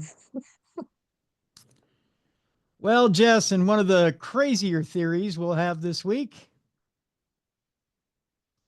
bombshell research is saying that the body of Jesus Christ could be hidden in a double cave beneath a whopping stone block beneath the Great Pyramid of Giza in Egypt. My goodness. They really got him buried. Right? No Boy, one's going to roll this stone away. It's a pyramid. that's right. No one's going to move him from here. Old Pontius Pilate really got him this time, didn't he? Oh, man. What? Let's read this story and find out what they are talking about. Oh, okay. Now it makes sense. Now that I look at it, the body of Jesus Christ in the Ark of the Covenant. By the way, I love that movie, Jesus Christ in the Ark of the Covenant. Have you seen that? It's a Spielberg production. It's all AI, by the way, too. It was made for only 15 cents. It must be good. See how I tied that all in? I've tied in the entire Yes. that one story. Nice little bow. Yeah. The body of Jesus Christ in the Ark of the Covenant. By the way, Harrison Ford stars in that one. It's his new movie. He turns into the Red Hulk in that. Oh, I'm definitely watching that one. I love Harrison Ford. Now I have to get a Jeep too. Yes. I love driving this Jeep, but it's a Ford. Why I sound like Gonzo, I have no idea. I love driving this Jeep, but it's a Ford. I don't know. Okay. The body of Jesus Christ in the Ark of the Covenant, which I hear they bring Sean Connery back for this one too. I've always been in love with him. I'll take him dead or alive. Wow. Dark. Maybe well found in the Cave of the Patriarchs, according to jaw-dropping research from a British anthropologist who's looking to set to blow everything we know about Jesus's body after death out of the water, which is impossible because he walks on it. I was just thinking that. We're on fire today. I know, right? A Dr. Warner, it doesn't say what his first name is, probably brothers, has shown all his findings from extensive research to the Egyptian Supreme Council of Antiquities. According to the scientists, the sarcophagus of Jesus Christ in the Ark of the Covenant, why do they keep putting it that way, have been stored for centuries in a hidden double cave beyond a stone block which seals the southern passageway of the subterranean chamber beneath the Great Pyramid of Giza. Dr. Warner first presented his 10-year research project to the director of the science office around Christmas of 2021. So it's recent news. The director responded with enthusiastic support, calling his research a scientific revolution for the benefit of all humanity. And you know what he said after that, Jess? That this belongs in a museum. I think I watched one too many Indiana Jones movies. Belongs in a museum. Burned in your brain. It is. It's very dangerous. You go first. Warner's working hypothesis was reinforced by extensive field work in Egypt and site surveys deep inside the pyramid using the latest technology. Surveys which showed man-made structures beyond the last remaining stone block in the southern passageway, confirmation that his hypothesis was correct. Dr. Warner's video and photographic records were the first such images to emerge from the deepest and most remote part of the original pyramid structure carved out of the bedrock itself. Following delivery of his research data to Egyptian officials, the Supreme Council of Antiquities made the rare exception of appointing Dr. Warner as a consultant grafted into the Scan Pyramids mission, which is a consortium of international scientists and engineers from France, Canada, Japan, and Egypt. The team are directing its muon radiation particles through stone to look deep into the pyramids. After meeting at the office of Ahmed Issa, who is Minister for Tourism and Antiquities in Egypt, on October 20th of 2022, Egypt agreed to receive my research data free of charge in return for a commitment that the Scan Pyramids mission would radiate beyond the block in the subterranean chamber, said Dr. Warner. However, the muon radiation scan has not been completed, which leaves Egypt in breach of its agreement. Consequently, Dr. Warner has enlisted the support of Prime Minister Nawaf Salam of Lebanon, who is also president of the United Nations International Court of Justice, in the hope that he can arbitrate to avoid an international row breaking out as a result of opposition from Zahi Hawass, whose influence and ego are notoriously grandiose, it says here, proclaiming himself the guardian of the pyramids. This is an Indiana Jones movie. It really is. Yeah. Warner states, although the project has received support from the very highest authorities in Egypt, including the office of the president himself, Hawass remains an obstacle to progress. New scientific ideas often attract violent opposition from the old guard, as evidenced throughout history. He says we have Copernicus, Galileo, and Giordano Bruno to testify for this. These Renaissance men were vilified for thinking that stars were distant suns with their own solar system. What does it have to do with Jesus beneath the Pyramid of Giza? Once thought too heretical to be spoken out loud, ideas such as these are now accepted as inescapable truths. Dr. Warner, who confirms that he is not religious, took a purely secular approach to the project. was able to pinpoint the exact location using the scientific method and triangulated data from the texts of all three Abrahamic religions, Judaism, Christianity, and Islam. Interesting. By augmenting this data with written records from the ancient cuneiform clay tablets of Mesopotamia, Warner used the scientific discipline of etymology to prove his hypothesis that Mount Sinai, the mountain of Israel, and the Mount of Olives, Mount Zion, and the Quran's mountain of light were all one and the same mountain, the Great Pyramid of Egypt. Hence, Jesus gave his Sermon on the Mount at the Great Pyramid, the birthplace of all Abrahamic religions, and the mountain land which the biblical Abraham journeyed to from Ur. GARP, or GARP, has published the entire research dossier and a comprehensive archive of government correspondences at www.garp.space, where Dr. Warner has also presented his binary star theory, and it pertains to ancient Egyptian art and the winged disc iconography of Lower Egypt. Furthermore, Dr. Warner uses quantum theory to demonstrate that religious prophecy is rooted in science, as evidenced in the government-sponsored projects of today.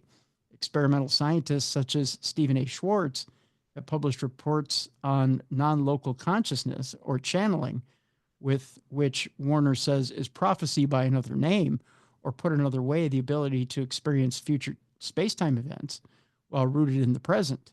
Dr. Warner explains that the phenomena is akin to what physicists today call quantum entanglement, or the same principle which is at the heart of the latest quantum supercomputer designs.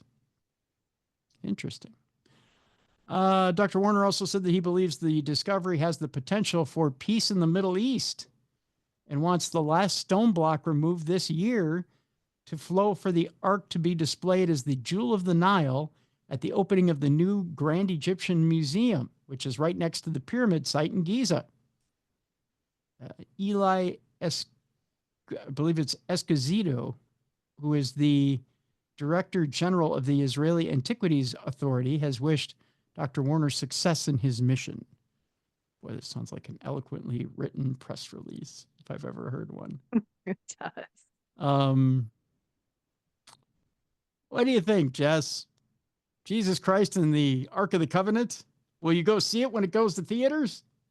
Oh, I'm there. Are you there? Yeah, me too. Especially if my boy Sean's going to be in it. Well, yeah, you never know. Yeah. Indiana was the dog's name. It was my dog's name, and he was a good boy. It's my chipmunk's name. I know. Yeah, Indy is my chipmunk's name. Yeah. It's an inside joke. That's why I named him Indy. He's adventurous and he has no fear. Yeah? Yeah. So I named him Indy. And then I put a little hat on him. No. And he has a little whip. Although I think he's mad at me right now because I moved his dish outside. Chipmunks are temperamental. He'll get over it. He will get over it, yeah. A massive circular tomb is filled with battle-scarred people unearthed in Peru. It's another Indiana Jones story for you. Human skeletons from a large stone tomb may help archaeologists understand a mysterious pre-Inca population in Peru. The battle-scarred skeletons of 24 people have been discovered in Peru, revealing new evidence of an ancient conflict. The site El Caraca is located at the Ataco River Valley in south coastal Peru. It was occupied around AD 1000 to 1450 by the, holy cow, is this a name, Jess? By the Chuquibamba or Aruni people. Nailed it! You did nail it. Dang. Right? The Chuquibamba or Aruni people. It's like I lived there, but not really. Who lived there before or after Spanish conquest. Archaeologists know little about the Aruni beyond the many petroglyphs they leave on cave walls in the area. But in October of 2024, Josef Sokolsky, We used to have a bully in Blaine High School named Sokolsky, by the way. Oh, really? I wish we would have sent him to a Rooney. Uh, of the Institute of Archaeology at the University of Wrocław in Poland, and his team launched an excavation at the site and uncovered a large circular stone tomb filled with 24 skeletons of men, women, and children. Well, that had to be fun to run into. That's so sad. The collective burial included fragments of pottery, bone, and stone tools, corn cobs, and textiles. I don't want to see where those corn cobs were sticking out of. I'm just saying. Well, it's a game of cornhole that got a little wild. Hey, the Aruni are partiers. Preliminary analysis of the skeletons, which were wrapped in textiles, suggested that all the people died due to injuries consistent with cornhole. No, with battle wounds from corn cobs in inappropriate places. The bodies were buried in a tomb along with rich grave goods, so Sokolsky concluded that their side won the battle, with surviving compatriots giving the massacred victims an honorable burial, according to a translated Facebook post. I didn't know they had Facebook posts back then, but evidently they. Congratulations. I would have thought it would have been MySpace because it was so long ago, but who knew? I guess there is something with this space and time thing. Yeah, they just went back and put up a Facebook post. Sokolsky and his team are continuing their work in Peru until the end of April. They're currently documenting the skulls using 3D scanning, working to conserve the textiles they found, and analyzing the pottery and wood items recovered from the burial, and also checking their Facebook page. Who knew? They had a Facebook page, Jess. It's the oldest joke in the book. Funny. One more, and then we're going to our palate cleanser, which I promise you is tasty, or is it? How do you feel about a peeping Bigfoot? If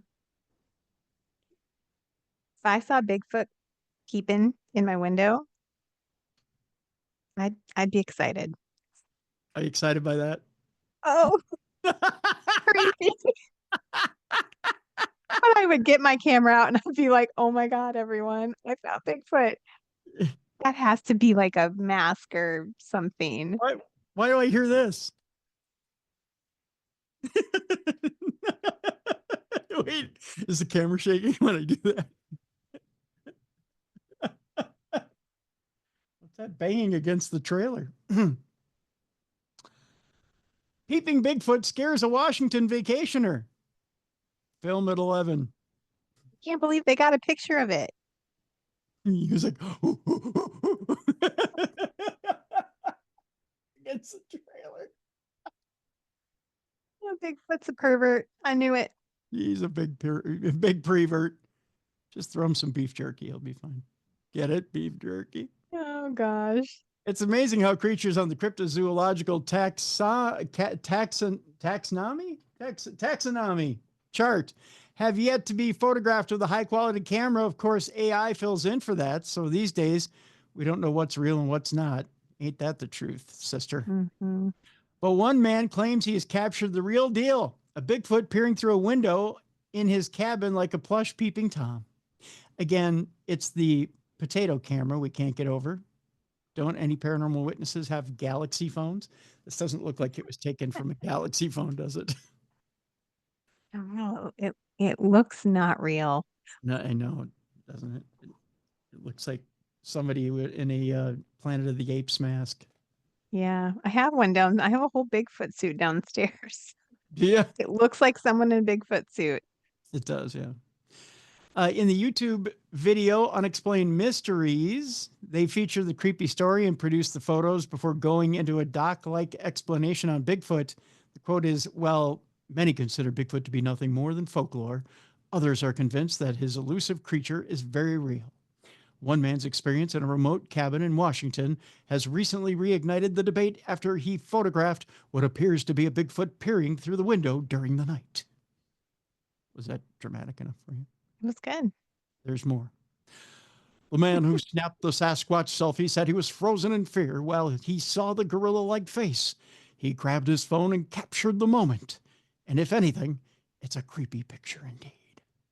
It is. It is creepy. And I don't want to be skeptical of it because then I feel like I'm poo-pooing his experience, and I think he had an experience, but it's like so perfect. This is the post-coital picture. He's practically sleeping. Oh man, if that's real, that's crazy.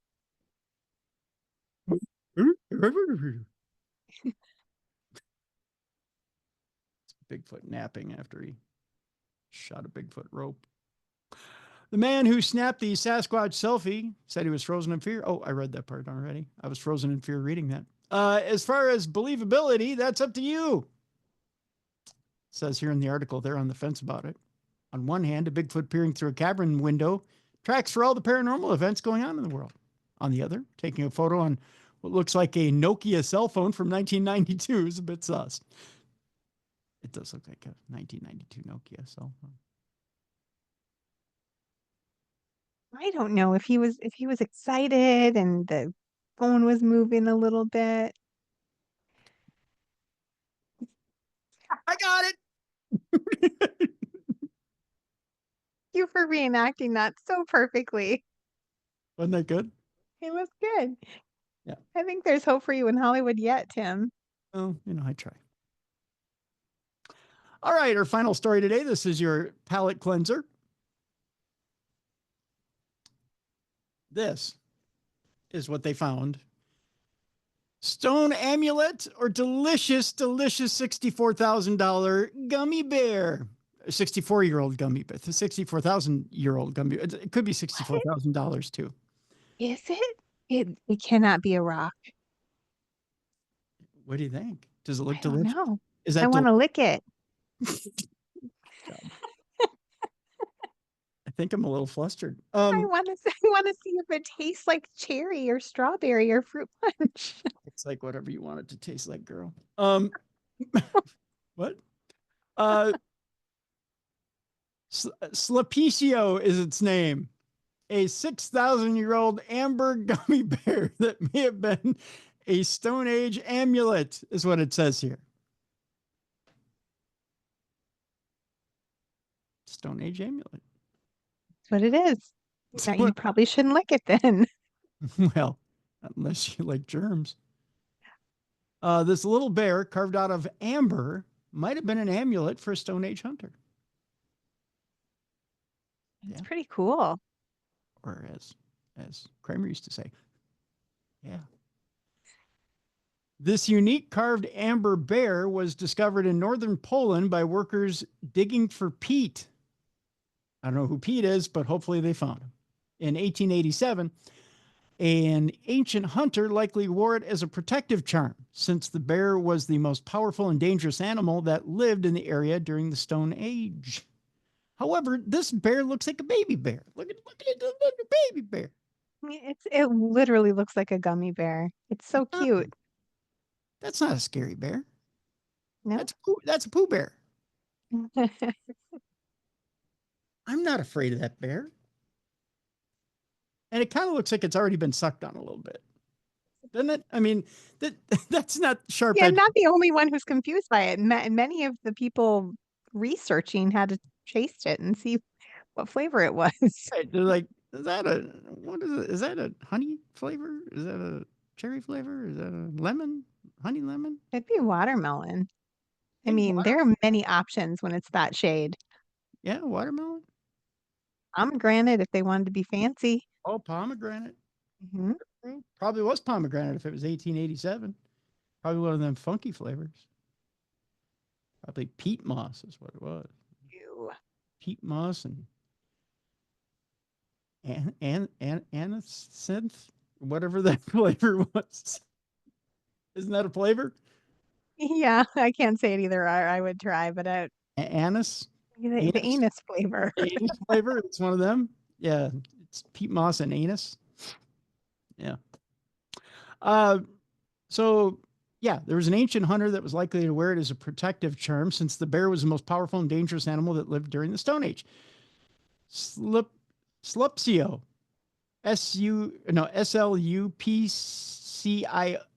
Slupcio, or little guy from Slupsk in Polish, is a name that was given to the amber bear in 2013. Slupsio. That's the best they could do.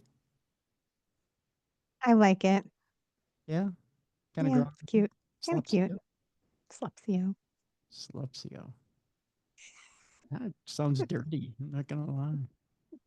It's a dirty bear. It's a dirty, dirty bear. It's been licked on over and over again. Uh, uh, that's what they named him in 2013 when a Polish kindergartner won a contest. Oh, see, there you go. To name the artifact. The lucky winner also snagged a teddy bear out of the deal. Oh, I wonder where we came up with that name. That's so different. Probably something he heard his mom and dad yelling in the bedroom. It's a kinky sex Oh, name. Slupsio, give me the Slupsio. The little guy from Slups, give me the what? I think that, yeah, that's probably where he heard it. Yeah. Anybody have a name for the bear? Something that my mom always asks my dad for. The Slupsio. He says, what we're naming bear. I don't know why it's a bad Russian accent, but. Yeah.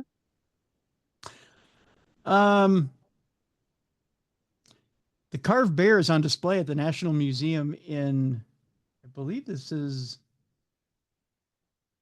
would be pronounced, is it Chesson?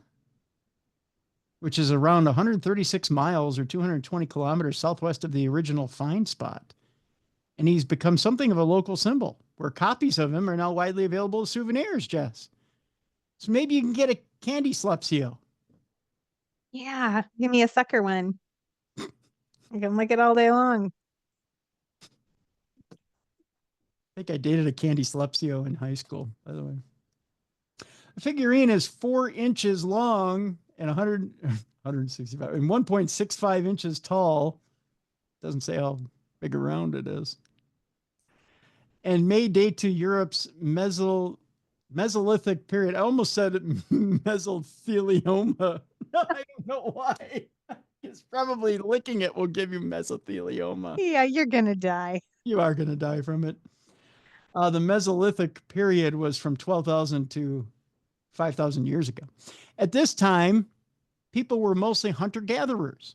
So archaeological evidence of their settlements is rare, but in the area of Pomerania, is that where the dogs ruled? Maybe. Oh. On the southern shore of the Baltic Sea, where they did their business. Archaeologists have found Stone Age sites with artifacts such as pottery, tools, and weapons. What did Pomeranians use for weapons? Little tiny spears. Tiny little. Yeah. Little knives.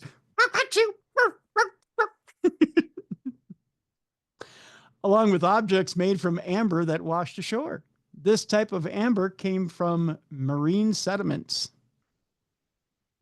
What kind of sediments do marines have? Like, I really wish you'd come visit me more often. Slupsio's legs are essentially just bulges. Don't tell him that. And he cannot stand on his own, but the bear's head, oh, that's so sad. But the bear's bulgy, useless legs. And bulgy, useless legs, and his name is Slupsio.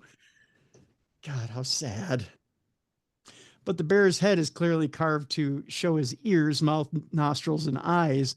In the middle of the figurine's torso, there's a hole that goes all the way through the amber.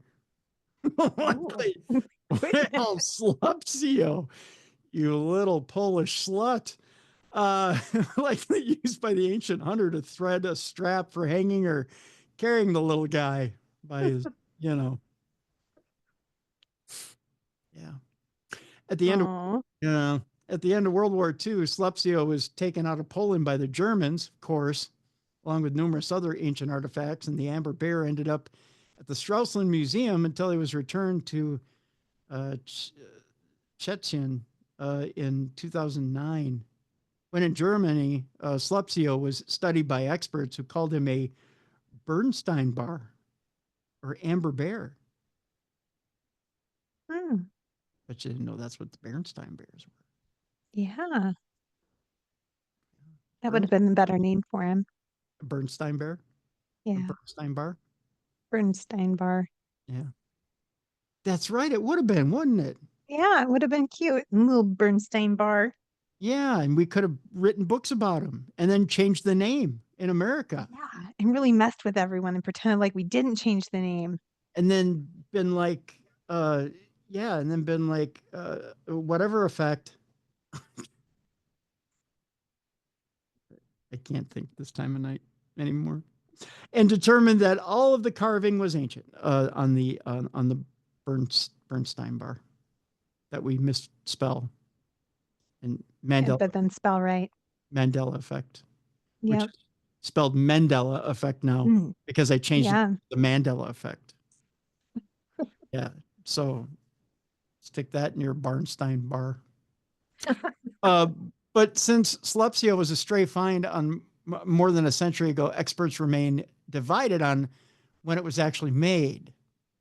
Oh boy, there's a controversy here, Jess. We don't have to get into it, but they claim that it was probably researchers are saying that the objects are more likely to be upper Paleolithic in date, a period from 50,000 to 12,000 years ago.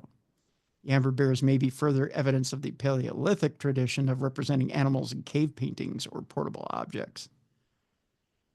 The hole in the object is probably just as old.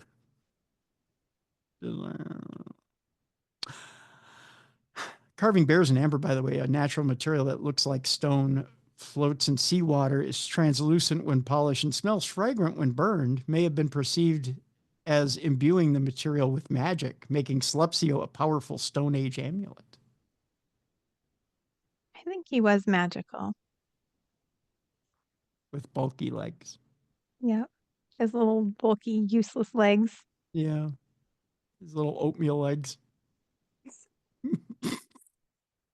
Slepsio. Oh, I can relate to that sometimes, though. I can. You have magical little oatmeal legs.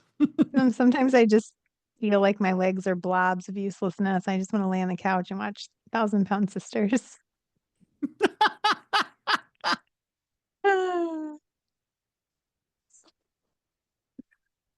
Oh boy. Me too. I've never seen an episode of 1,000 Pound You Sisters. have to. I'm obsessed. I love them. I cry. You cry at 1,000 Pound Sisters? They do because they have such hard lives, and I'm rooting for them, and then they don't come through, and then I'm sad, and then Tammy gets up to 725 pounds, and I'm like, no, Tammy, you're gonna die. And then she got it off though. Oh, you gotta watch it. You'll love them. They're funny. You know, if Ozempic sponsored that show, there wouldn't be a show.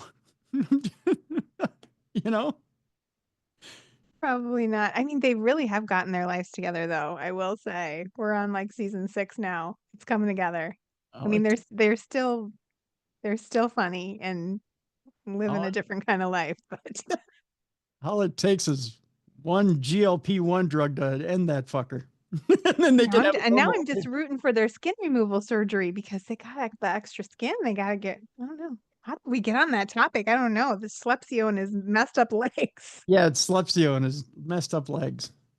He It's was. late, Tim. I think we're getting loopy. Yeah, we're getting punchy. We should end this thing. All right. That'll do it for today, folks. That's Supernatural News and Parashare and our jammy jam for today.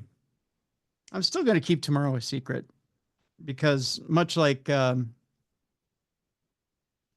Easter holiday, I've kept this thing in a stone cave for 3 days, and I'm going to resurrect this fucker tomorrow. All right. I mean, I didn't mean it like that. Oh, A little sacrilegious.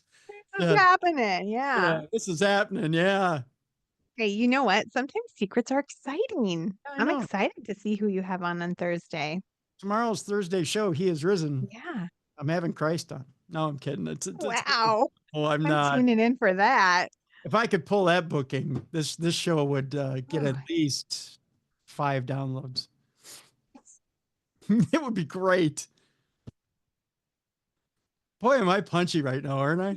I think you need to go have a cocktail. I I think there's an old fashioned in your future, Tim. one right here. I know. Mm-hmm.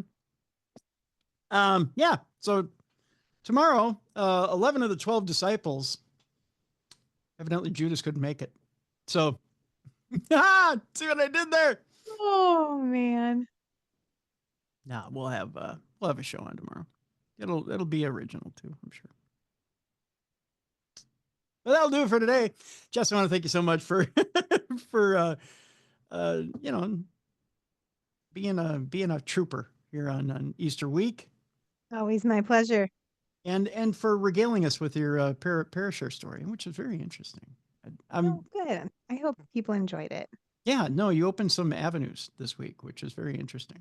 So gave us a lot to think about this week. So And I hope they'll share some. I love your guys' stories. They're my favorites. yes, most definitely. So that'll do it for today. Again, tomorrow, stay tuned for a special mystery guest. Way to end the Easter week and I shouldn't say Easter week, the holiday week, because we don't want to forget our Jewish friends either that have just had Passover. So, and then next week we continue the madness.